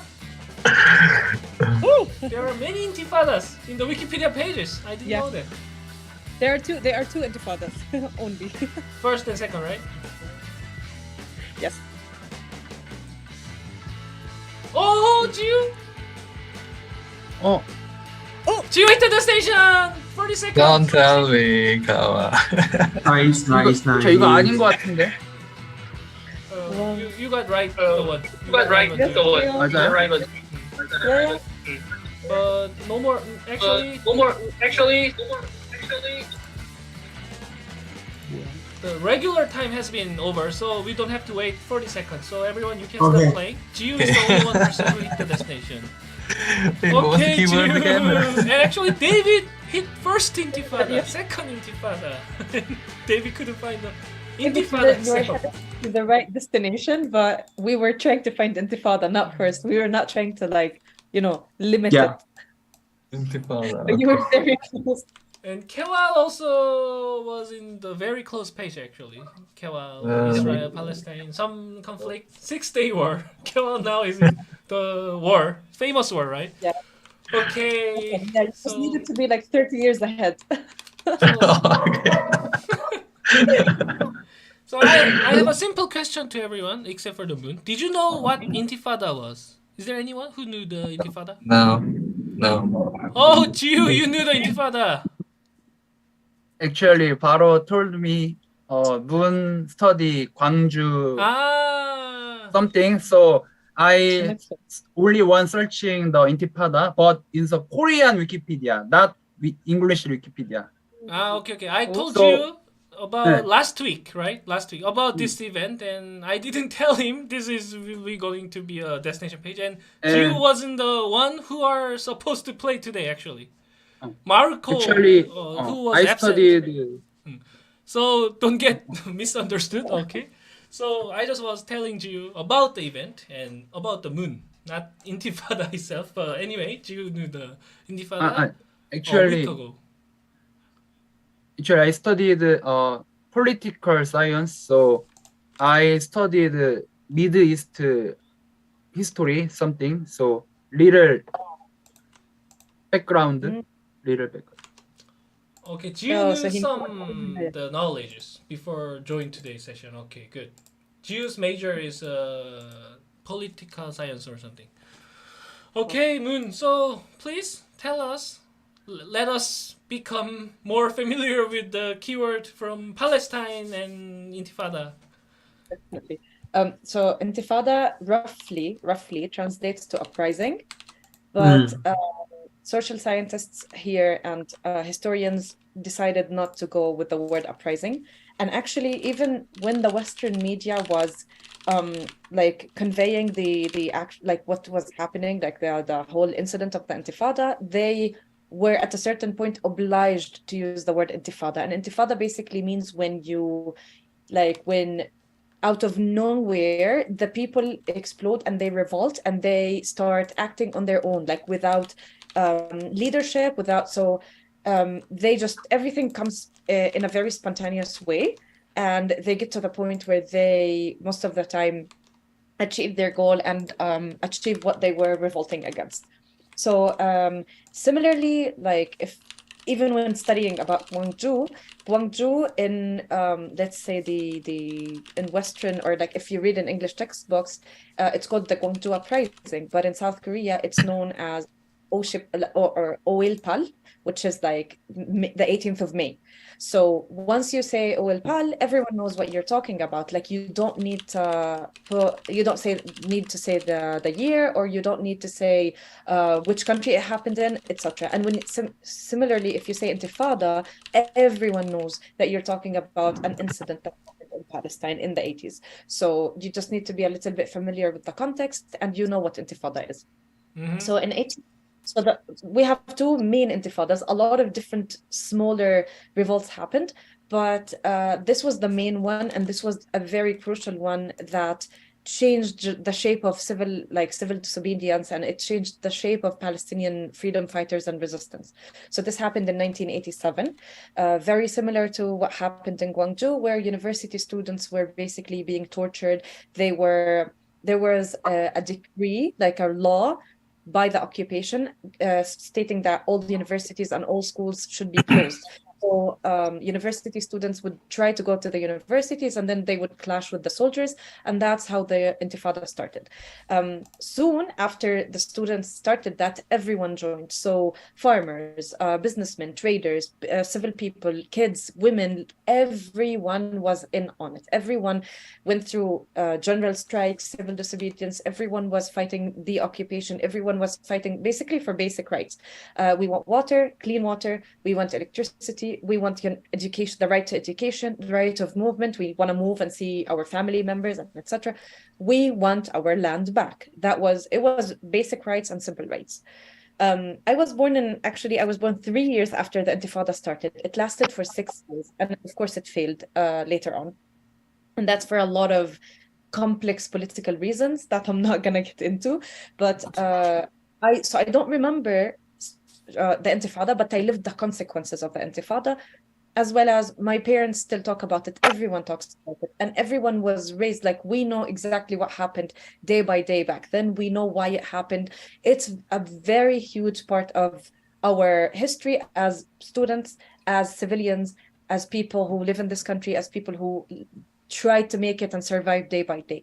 We always talk about it. We always think of it, and it's kind of like the base when we talk about resistance, or when we talk about freedom. We talk about that period where the people without any leadership were able to actually get to a point where they achieved the minimum, like the bare minimum of freedom, for a couple of days to live in cities that were that had no soldiers or no army in it. And that's exactly what happened in Gwangju for 10 days, where they formed the absolute community.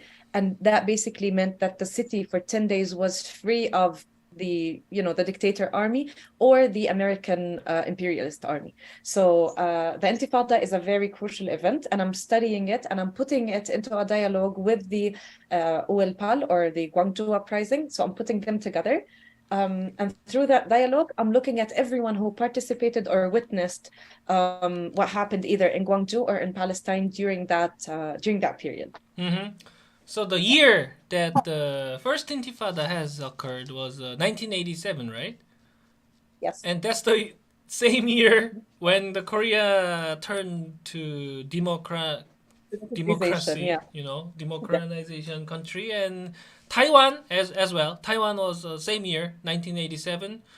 And Philippines, Yeah. I remember the People's Power movement was happened 1986, a year earlier than Intifada, but maybe at that time, and Prague Spring and everything, similar happened at the time in the world, and I really want to know some Nepali history. Is there any similar movement or change in society in Nepal, like in the late 80s or early 90s? Kewal? Even earlier, Baru. Earlier, really? Nepal, yeah, we had like a civil war, a 10-year civil war between the now Communist Party and the actual monarchy that was present at the time.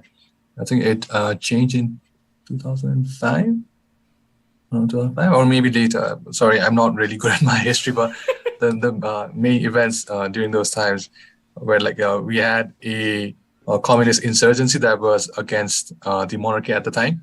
So, there was a decade-long civil war that ended in, I think it's 2005 or 2007. I don't really remember the date exactly, but more than 17,000 people were killed in that civil war. And at the end of the civil war, the Communist Party, they aligned themselves as a formal political party in Nepal, and they actually won the election the next year through a big majority after they came into formal politics.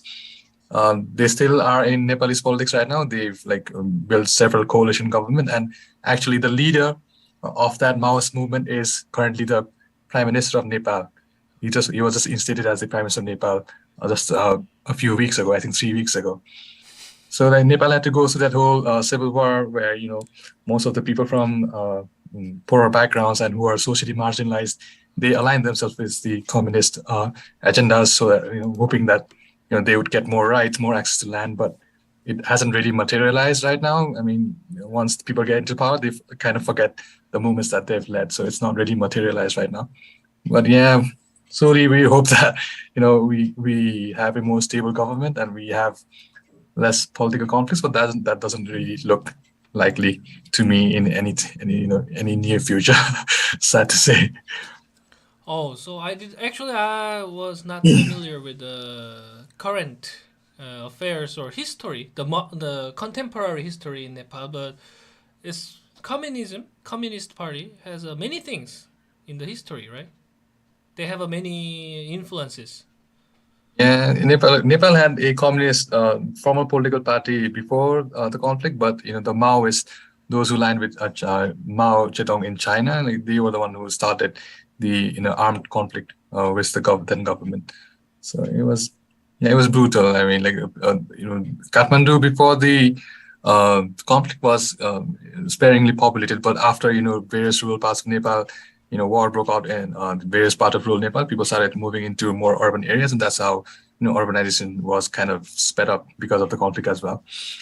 So that's why in Nepal, if you look at Nepal, it's very centralized. Even though the new government has brought federalism into our structure, but even then, most of the government and the opportunities are centralized. The rural parts are very sparingly populated in terms of opportunity, and even people nowadays. Most of the people, they've migrated to Western Asia, I should say, maybe mostly the Gulf countries for employment. So villages are vastly empty. Mostly women are there, but the men have all migrated or looking for work in the Gulf countries of Qatar, Saudi Arabia. You might have even read about the World Cup issue where a lot of Nepalese, South Indian, and Bangladeshi workers were mistreated, and a big population, Nepalese population, was also in that I should say oppression, I guess. Yeah, we have a very, very sad history, Baro. Okay. Wow. Maybe that was the good chance for me to learn about Nepal from today, actually. I'm not really know much about Nepal, but it was a good story to open from the today, I think, Kewal. Thank you, Kewal. And Moon, do you have anything to say? Oh, just very interesting, honestly, very interesting. really? Parallels, specifically the World Cup, because we had a huge issue here, honestly, because it's the same. Palestinians also had to migrate to the Gulf in order to find work, and it's the same mistreatment. You never get your papers, you never get actual rights, so we have some voices against actually going or migrating there, specifically that most Palestinians work in education there. So we have this issue with like every single time they say something, we're like, we educated you, just like stop, you know. So we have that like very, very sad war. So hopefully they'll stop exploiting people, because it's such an, they would never even, I don't know, they would never even admit it. So Yeah, I know. That was the most saddest part. I mean, Nepalese government, they receive a lot of foreign aid and support from Qatar, Dubai as well. So, politicians, they really speak out against it. It's just, yeah, if the Western media hadn't like raised the issue, I don't think any Nepali journalist or, social activists would have raised the issue even though like there are tons of, people coming back in boxes in Nepal. It's a very sad issue. But yeah, I mean, like we only have to look inwards, because like we can't provide such opportunities for employment in Nepal. So people are forced to like, leave the country and then do difficult labor work outside. I think it's a point of self-reflection as well, but also, you have to look at the governments that are, in charge of taking care of at least human rights that are basically, entitled to all the people that exist in the world. But yeah, it's a very sad issue. Wow. Very sad. Yeah. Maybe Hong Kong, similar. There's a similar issue, very similar issue in Hong Kong as well. I can imagine. I didn't intend to gather all of us today, but we have a very similar history and common point. Very accidentally, actually. Okay, so everyone, let's play next round, and let's talk more if we have more time, okay? Thank you, David, for waiting for your chance. So next keyword is this. Kewa, David, you please see. Oh, All I know connected. this. I think all connected. I watched this movie. Oh, okay. Yeah. Some movie you already watched. Yeah, That's good. but I hope I can find it. Oh, it's a Korean movie. I thought it was the American one. Okay. Okay, ready, everyone? 3, it already 2, spilled that it was a movie. 1, start. I think it will be easier now that I think Theo or David said that it's a movie. Right? Right. Actually, when they see the first page, the page Lucky. itself, they know what it is. Yes. Okay, so I think we can. Today is the day for the moon.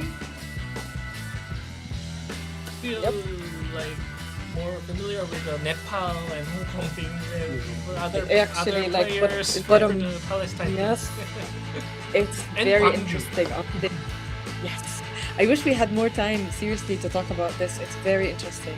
Like getting to hear these different stories and like feeling very familiar with and having like sharing the same history. Wow. It's amazing. Maybe we can continue some sessions after, not just the Wikirace, or even try the Wikirace. I mean, We we should have like a topic or theme. awesome. We should literally have a reunion session after you're done with the. Oh, that's good. you know. That's good. Okay, Sorry, I went outside. David hit the Gwangju. First I of think all. that's QL. QL keeps on like hitting. I think the references, so it takes them. Okay, It so takes them no out. problem. It's okay. Yeah. And actually, I don't think it's good idea to go to Gwangju to find the taxi driver movie, because.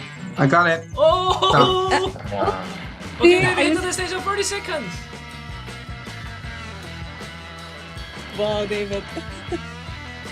I was thinking it wasn't good idea to go to the Gwangju. It's actually I don't Fish. know why you thought it's not a good idea. It's a okay. Do you hit the brilliant taxi idea. driver? Second place. Okay, well, you still have 20 seconds.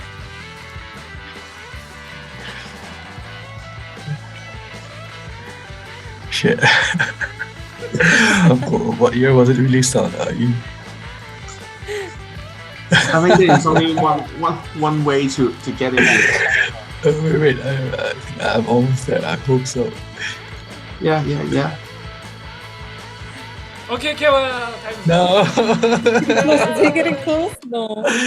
I couldn't have been luckier. I started at the film speed. Davey was too fast. Because if somebody hit the destination, I count 40 seconds. That's the problem. Okay, David. I think going to Gwangju wasn't a good idea to find a movie. But Yes. you did it. You did it. I was Yeah. wrong. You were right. Okay, so It's you like watched this movie, a and representative Jiu, of did you watch Gwangju. this movie too? Yes, I watched this movie. In 2017. Yeah. Oh, This is shown in Hong Kong as well. Yeah. oh, showing in Hong Kong, really? Yes. Oh. At that time, I think this is a good movie. Yeah. Oh, I think Chinese government doesn't let us play this movie in their mainland or something. In Hong Kong even. But Hong Kong and Macau is special administrative region, so the regulations may be a bit different. Okay, I see. At that time, yeah. At that time, okay, that's the point. Before COVID-19, right? At that time. I don't know. Okay, so and Kewal, did you know this movie? No, I didn't. I should have paid more attention when I had the chance to reference the Wikipedia page. If I had known that, if I had known the year the movie was released, I was pretty close. I had a list of entire, Korean cinema at my disposal, but they were all segregated according to the year they were Oh released. yeah, right. I And didn't now pay you are attention to the looking year at it was the to 2017, but Yeah, I found it finally because Yeah, right, you because I know found the it. date now. okay. So Wow. this is a movie. Moon, did you watch movie? How was it? Did you like it? Very sad. It's actually my top favorite, like one of my top favorites. And Kiwal, for real, you have to watch this movie. It's also because it's a like realistic movie. So and to move a little bit from complex politics, I'm a big fan of watching movies. I think I've seen every movie that was there, like that was ever created. So I really liked so through the journey of reading about Gwangju and trying to know how it was portrayed in the media, I came across a taxi driver, and when I read the description of the movie, I was really excited because I had read the story of this German journalist. His name is Jürgen Heinz Peter, and this guy basically he was in Seoul and he heard by chance that something was going on in Gwangju. He did not know what was going on, and at the time the city was under siege, so he asked a taxi driver to take him there. And even the taxi driver, because he was very scared of the dictatorship and the KCIA, he refused to give him his real name. So I think he called himself Kim Pu-sok or something like that. And for the longest time after the Gwangju events, the German journalist didn't even know who the taxi driver was. But the taxi driver played a huge role in moving all the movies, like all the films, and in smuggling them across the border, like across the army border checkpoint from Gwangju all the way back to Seoul.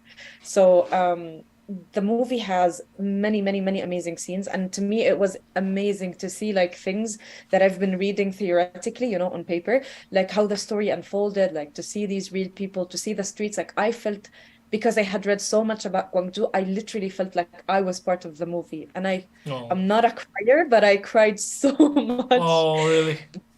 In that movie, it was really sad, but it was very inspiring because the ending is very hopeless and hopeful at the same time. It's a very weird feeling.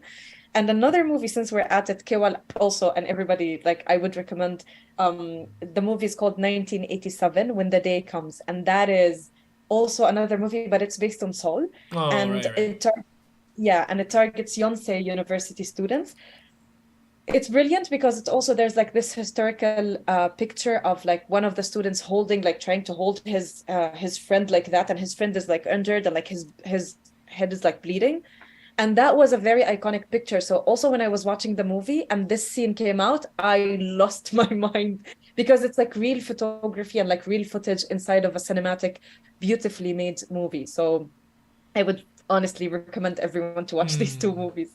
Can we watch those movies in the Netflix now? Can we? No. No? So do you want me to tell you how we watch them here? Oh. No. I remember. No. There were the movie in the list. I remember the list.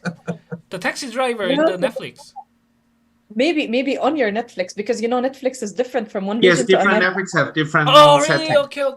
It's localized. Okay. Yeah. So we have to get creative to watch movies. If you want to watch the movies Moon is introducing, please talk to me through the WhatsApp, and I will let you know. I will give you a chance to watch. Okay, let's do it later. Okay, let's do it this talk later. When it's not being live streamed, right?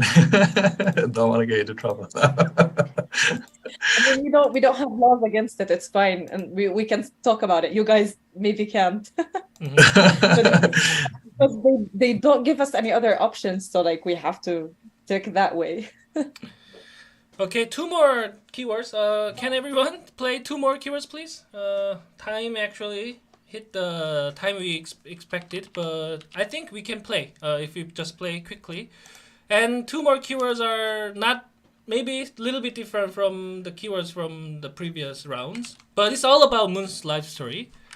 Okay, so everyone, please ready for this. Okay, finally. Okay. Just make sure this is not a name of a movie. This is not a name of a... Oh, it's a book. Okay. Okay, ready? Okay. 3, 2, 1, please start. My favorite as well. Who said that? Was it Kival or Movie David? is, but not the book. I haven't read the book, but the movie is definitely one of my favorite ones. Okay, it's gonna be really easy for him to find it. Yeah, I it's think, if it's his pick. easier than other. Much easier, I think. Yeah. But we will see. Not just easy for one person, for all person. And actually, yeah. Jiu already hit this destination actually. When he find the book. Exactly. Oh yeah, right. Jiu already hit this. True. Wow. Okay, David came to United Kingdom and Kewal in China, Jiu in Australia, all the different countries. But Exactly. foreign relations, okay, so they're moving to the other country. United And Nations David is Security also Council. already looking at the culture section of the UK. I'm seeing that. Yes. David is right page actually. David is in the right page. Where's David? I can't see. British literature, okay. Oh. So David is going very correctly now. J.K. Rowling, Exactly. Harry Potter. Now I know why David's like really. He seriously has a technique. Like he doesn't change his technique apparently. While he has David one very was a little bit taking a time in the British literature, Jiu came to England, UK. So a little bit equalized. Oh, media section! I think it's not a good idea to go to media section. Because You never know. 영화야 책이. I got it. Okay, David. 영화야 David got the destination. 40 seconds. 영화야 책이.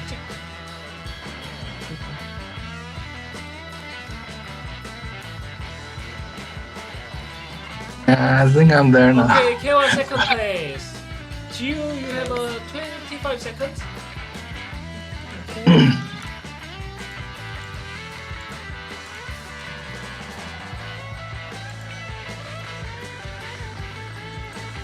Okay, Jiu hit the destination. Okay, all hit the destination. And David was the first place. Okay, so Moon. Everyone knows what it is, of course, but why? This is special. This is special thing to you. It is.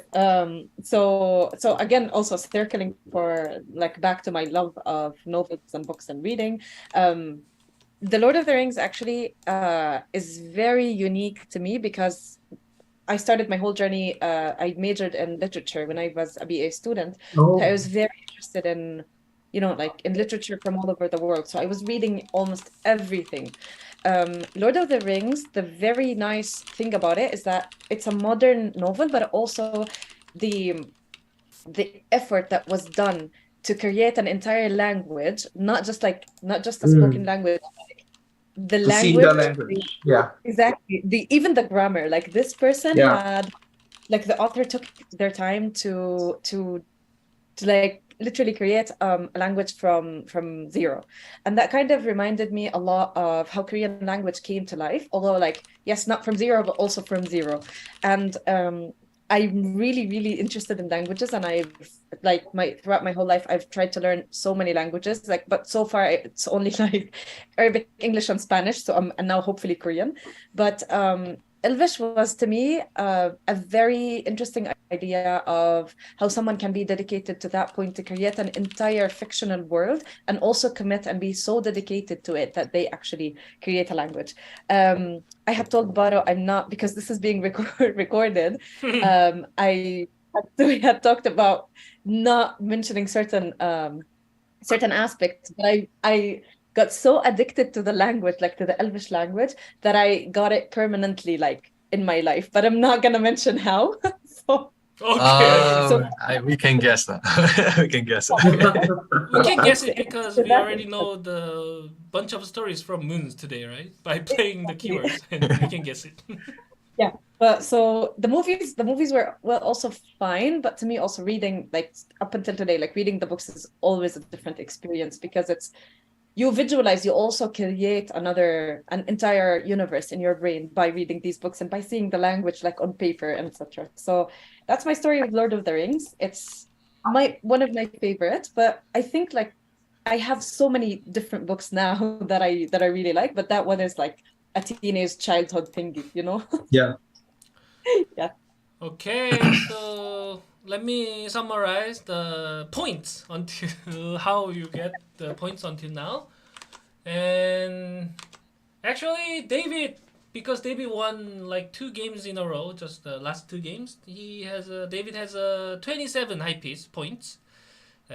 First place of today so far, and Kewal and Gio is 1 point different.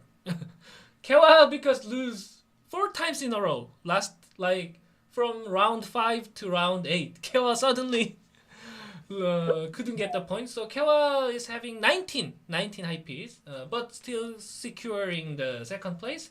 And Jiu is having 18 high piece, so Jiu is in third place.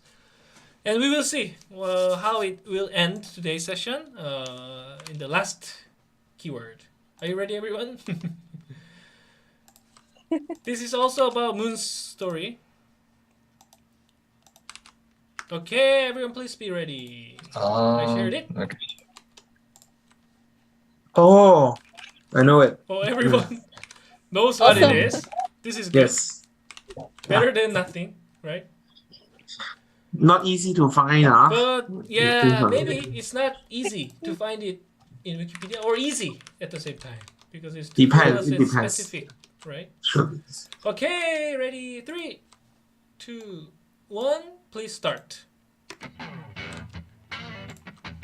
Well, I have a feeling it's gonna be easy. We'll see. Okay, we'll see. Yes. Medusa. Okay. Medusa. Actually, thanks to your story, Moon. Actually, I recently read back the story of Medusa. Actually, I was forgetting. You did? I was forgetting, even if it is Wow. very famous character, right? Yeah. Actually, and I'm gonna talk about this in a bit, but it has 2 very different meanings. The same story, but like 2 different meanings, it's interesting. So, and she's a wonderful goddess. But I felt really bad after reading this because it's too tragic, and I felt really sad. And not fair. Yeah, that's the thing. Not fair to her. So a lot of people know the sad story, and not too many people know the let's say the empowering story, the powerful side of Medusa's life. So that's why it's both very sad and very powerful, which makes it honestly beautiful to me. Oh. It's really nice. Oh, Catholic Church, what is Gio doing there? And then Kofi Annan and Homer. Wow. Catholic Church organization. Oh, why? Yeah. Are you saying? I know. The guys are they're very far away. Pope Francis. My internet has slowed down significantly David now. Greek mythology. I got it. Oh, Medusa. very fast. David got the Medusa. Oh. Okay. 42nd, David first place, and 42nd left. Right. David was very fast, honestly. Wow. I want to be on David's team, on the next Wikirace. Okay, Paro? David is really strong, actually. Strong player. From the Yes, beginning. I want him to be my team leader. I will invite David as a storyteller later, actually. Oh, that's awesome. That's awesome. 未到數，成發個 10 more seconds. 我嗰個呢個就 Kewal is getting very Maybe close, Kewal? but Zio is not. Okay, time's up. You can stop playing. I almost there. Kewal is... Actually, Kewal has one more click. One more click to go. But Literally. couldn't find it again. David was too strong this round as well. And Chiu was also looking for maybe the Greece. Chiu, you were Greece professional before, but not now. Okay, so Moon, can you? This character is also a very famous character, so no need to explain what it is. But can you explain us why this is important to your life? It was. Yeah. Okay, so aside of being really, really loving Greek mythology, I've been reading like the stories and about the civilization in general for so long. I really love that it's like both, let's say, an artistic and a bloody side of human civilization. So, and to me, I love to think that these gods and goddesses were actually real. Like they built Athens, like they built half of the world. You know, like I like to think that that was real. But I have the story of Medusa. Like everyone knows let's say the very tragic side and sad story, which is basically the fact that Medusa was a very beautiful goddess, and that one of the gods wanted to marry her, and she would say no, and then she was assaulted by this god, and she was brutally assaulted by this god, let's say, and then Athens, who was married to Zeus, decided that, or that's what we know, that's what we read, and the way the story was, let's say, interpreted, that she was given, or she was cursed, and her face or her body was turned into stone, and then her hair was turned into snakes.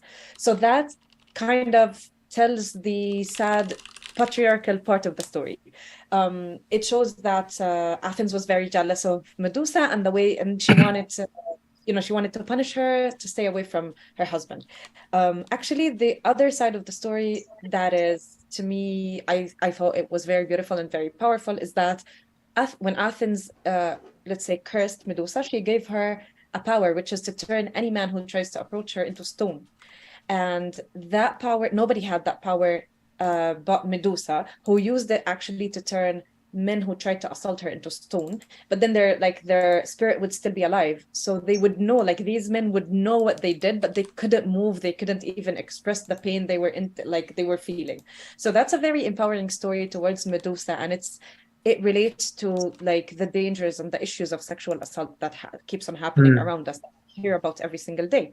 And nowadays, actually, Medusa is one symbol that people get either as tattoos or like as certain, accessories or etc., to represent the silent knowledge, let's say, between each other, to know that, oh, this person went through such a horrible experience and survived. So Medusa, like throughout the years, I kept on saying the story of Medusa, or like the personality of Medusa, getting incorporated every single time into our modern history, like into our lives as, as women, as teenagers, as old people, as young people. So every single time you look at the story of Medusa, it has a new aspect that relates to issues that we live on and see on a daily basis. So she's like my superwoman. Superwoman, okay. She is my superwoman. I hope you know the whole story of Medusa, and I felt really bad when I read this. Recently, I read back because of thanks to the Moon's story, and I feel really sad and unfair. But as Moon said, it has many aspects. I think, depending who is reading this story, and yes, also famous in Korea. Okay, everyone, thank you joining today's session, and let me summarize all the scores, and let's finish this. So you can close your screen sharing now. You can stop sharing. Okay, so let me share the what is it, my screen to everyone. Wow, it was very fun and more talking Wikirace, right? Okay, this is the score. Okay, sorry, what is it? Can everyone see this? So David was very strong today. He earned 32 points, 32 high piece, taking first place. And Kewal and Jiu, it was very close. Kewal took second place today, earning 19 points. High piece, and Jiu earning 18 high piece, taking third place. I thought Jiu was going to catch up Kewal at the end, but it didn't happen. I think the round 4 I'm retired. I should be retired. Round 4? Cannot find. Yes, I cannot find book. Oh really, David? Okay. Yes. Oh, I will correct. Wow. Correct. Yeah. Sorry. It's okay. Okay, even if you retire in the round 4, you were taking first place and earning 31. Okay. And as I told you, everyone has donated 10% what you earned today. So this is a real high P you earned. David 27.9, like Kewa 17.1, Jiu 16.2, and donating 3.1, 1.9, and 1.8. And I'm going to collect all the high Ps from Chinese League and English League, and I will make some discussion at the end of the year. Okay? Okay, thank you. So I wish we can spend more time, like one night and 2 days, not sleeping or sleeping. But let's have some reunion session, as Moon suggested during the. Yes, of course, sure. Not recording. we want to talk more. That can be some sensitive issue, but this is recorded and live streamed, so maybe you have more things to talk, right? I will invite. Can I, in the meantime, just share my social media with the guys, because I want to meet you guys again, and also I would love to play Wikirace with you. Like, I was telling Baro when you guys were playing, like, I want to be on David's team. Yeah, David, please make an international team. Hong Konger and... So Baro, whatever I type on the Zoom chat is not public, right? Now it's public. No. It's public or not? It is. Okay, no. Then we'll find another way to communicate. But sure. Because everyone is using WhatsApp, maybe I can invite one group chat. Yeah, of course. One of my dreams. That was one of my dream. Making everyone in one channel. Until I couldn't do that because everyone is using different app. From people from Taiwan, people from Japan, Korea, KakaoTalk, Line, WhatsApp. So I was having some difficulty, but this here we are using WhatsApp, right? So I will invite you. That's the private chat room. Instagram, like that's the default. Is it good, Moon? Yeah, sure. Okay, so I just want to hear how it was today compared to the Wikirace last year. Like I put more life stories and like daily event, not the month event like we did last year. May I hear some how it was, how you felt today? Any? So that I can make I think it's good, but I think the question can be lessened, so we can have more discussion and also sharing. That will be much better. The number of questions can be lessened. Yeah. Question? You mean the destination page, right? No. Can you hear me? Yes. Okay. Is that better? I think we can have less questions, less rounds, so that we can have more discussion and sharing. Rounds, okay. Yes. Okay, David. Thank you for your suggestion. Okay. How about Kewa? How was it, Kewa? I thought it was excellent, Baro. Oh, I mean, really? I really loved all of the keywords that Moon suggested, and her follow-up, even her explanations and everything. It was very, very nice. I mean, I thought Moon was very well read, very articulate, and I especially I got the vibe that you're very self-determined, and you have this ownership of your own culture, right? So I got that from you. It was very appreciated. We lacked that a thing here in Nepal in general. So I found that very, very, inspiring in a sense. I'm gonna have to follow her in next month's Wikiteller. So I don't know how I'm gonna do that. She's a very hard act to follow, but hopefully, I was thinking maybe do something more casual, but no, after this session I can't do that now. It can be more casual. I think Moon was a way high person, very academic person. Moon this time, yeah. But this is not a standard. Maybe Moon made a standard. Gold standard, yeah. There's no rule unless you're talking about yourself. That's the only rule. Yeah. Your life story matters. Okay, David, thank you for your suggestion. Maybe I can try to change some. Yeah, make less rounds and talk more, right? Okay, let's take a photo together and let's finish this today's session. Okay, ready? Moon, is there any popular pose or call in Palestine? People in Palestine? You always ask the very wrong question. No, we don't have a popular pose here, right? We just say cheese, the British American way, Okay. I still remember funny from Nepal. Oh, yeah. Funny, yeah. Okay, so take a photo together, okay? So show your heart in front of your screen and let's take it. Thank you, David. 3, 2, 1, heart, funny cheese. Okay, so thank you for coming today and thank you for watching YouTube. And see you next month. I will be again talking to you. Okay. Everybody really enjoyed it. Bye-bye.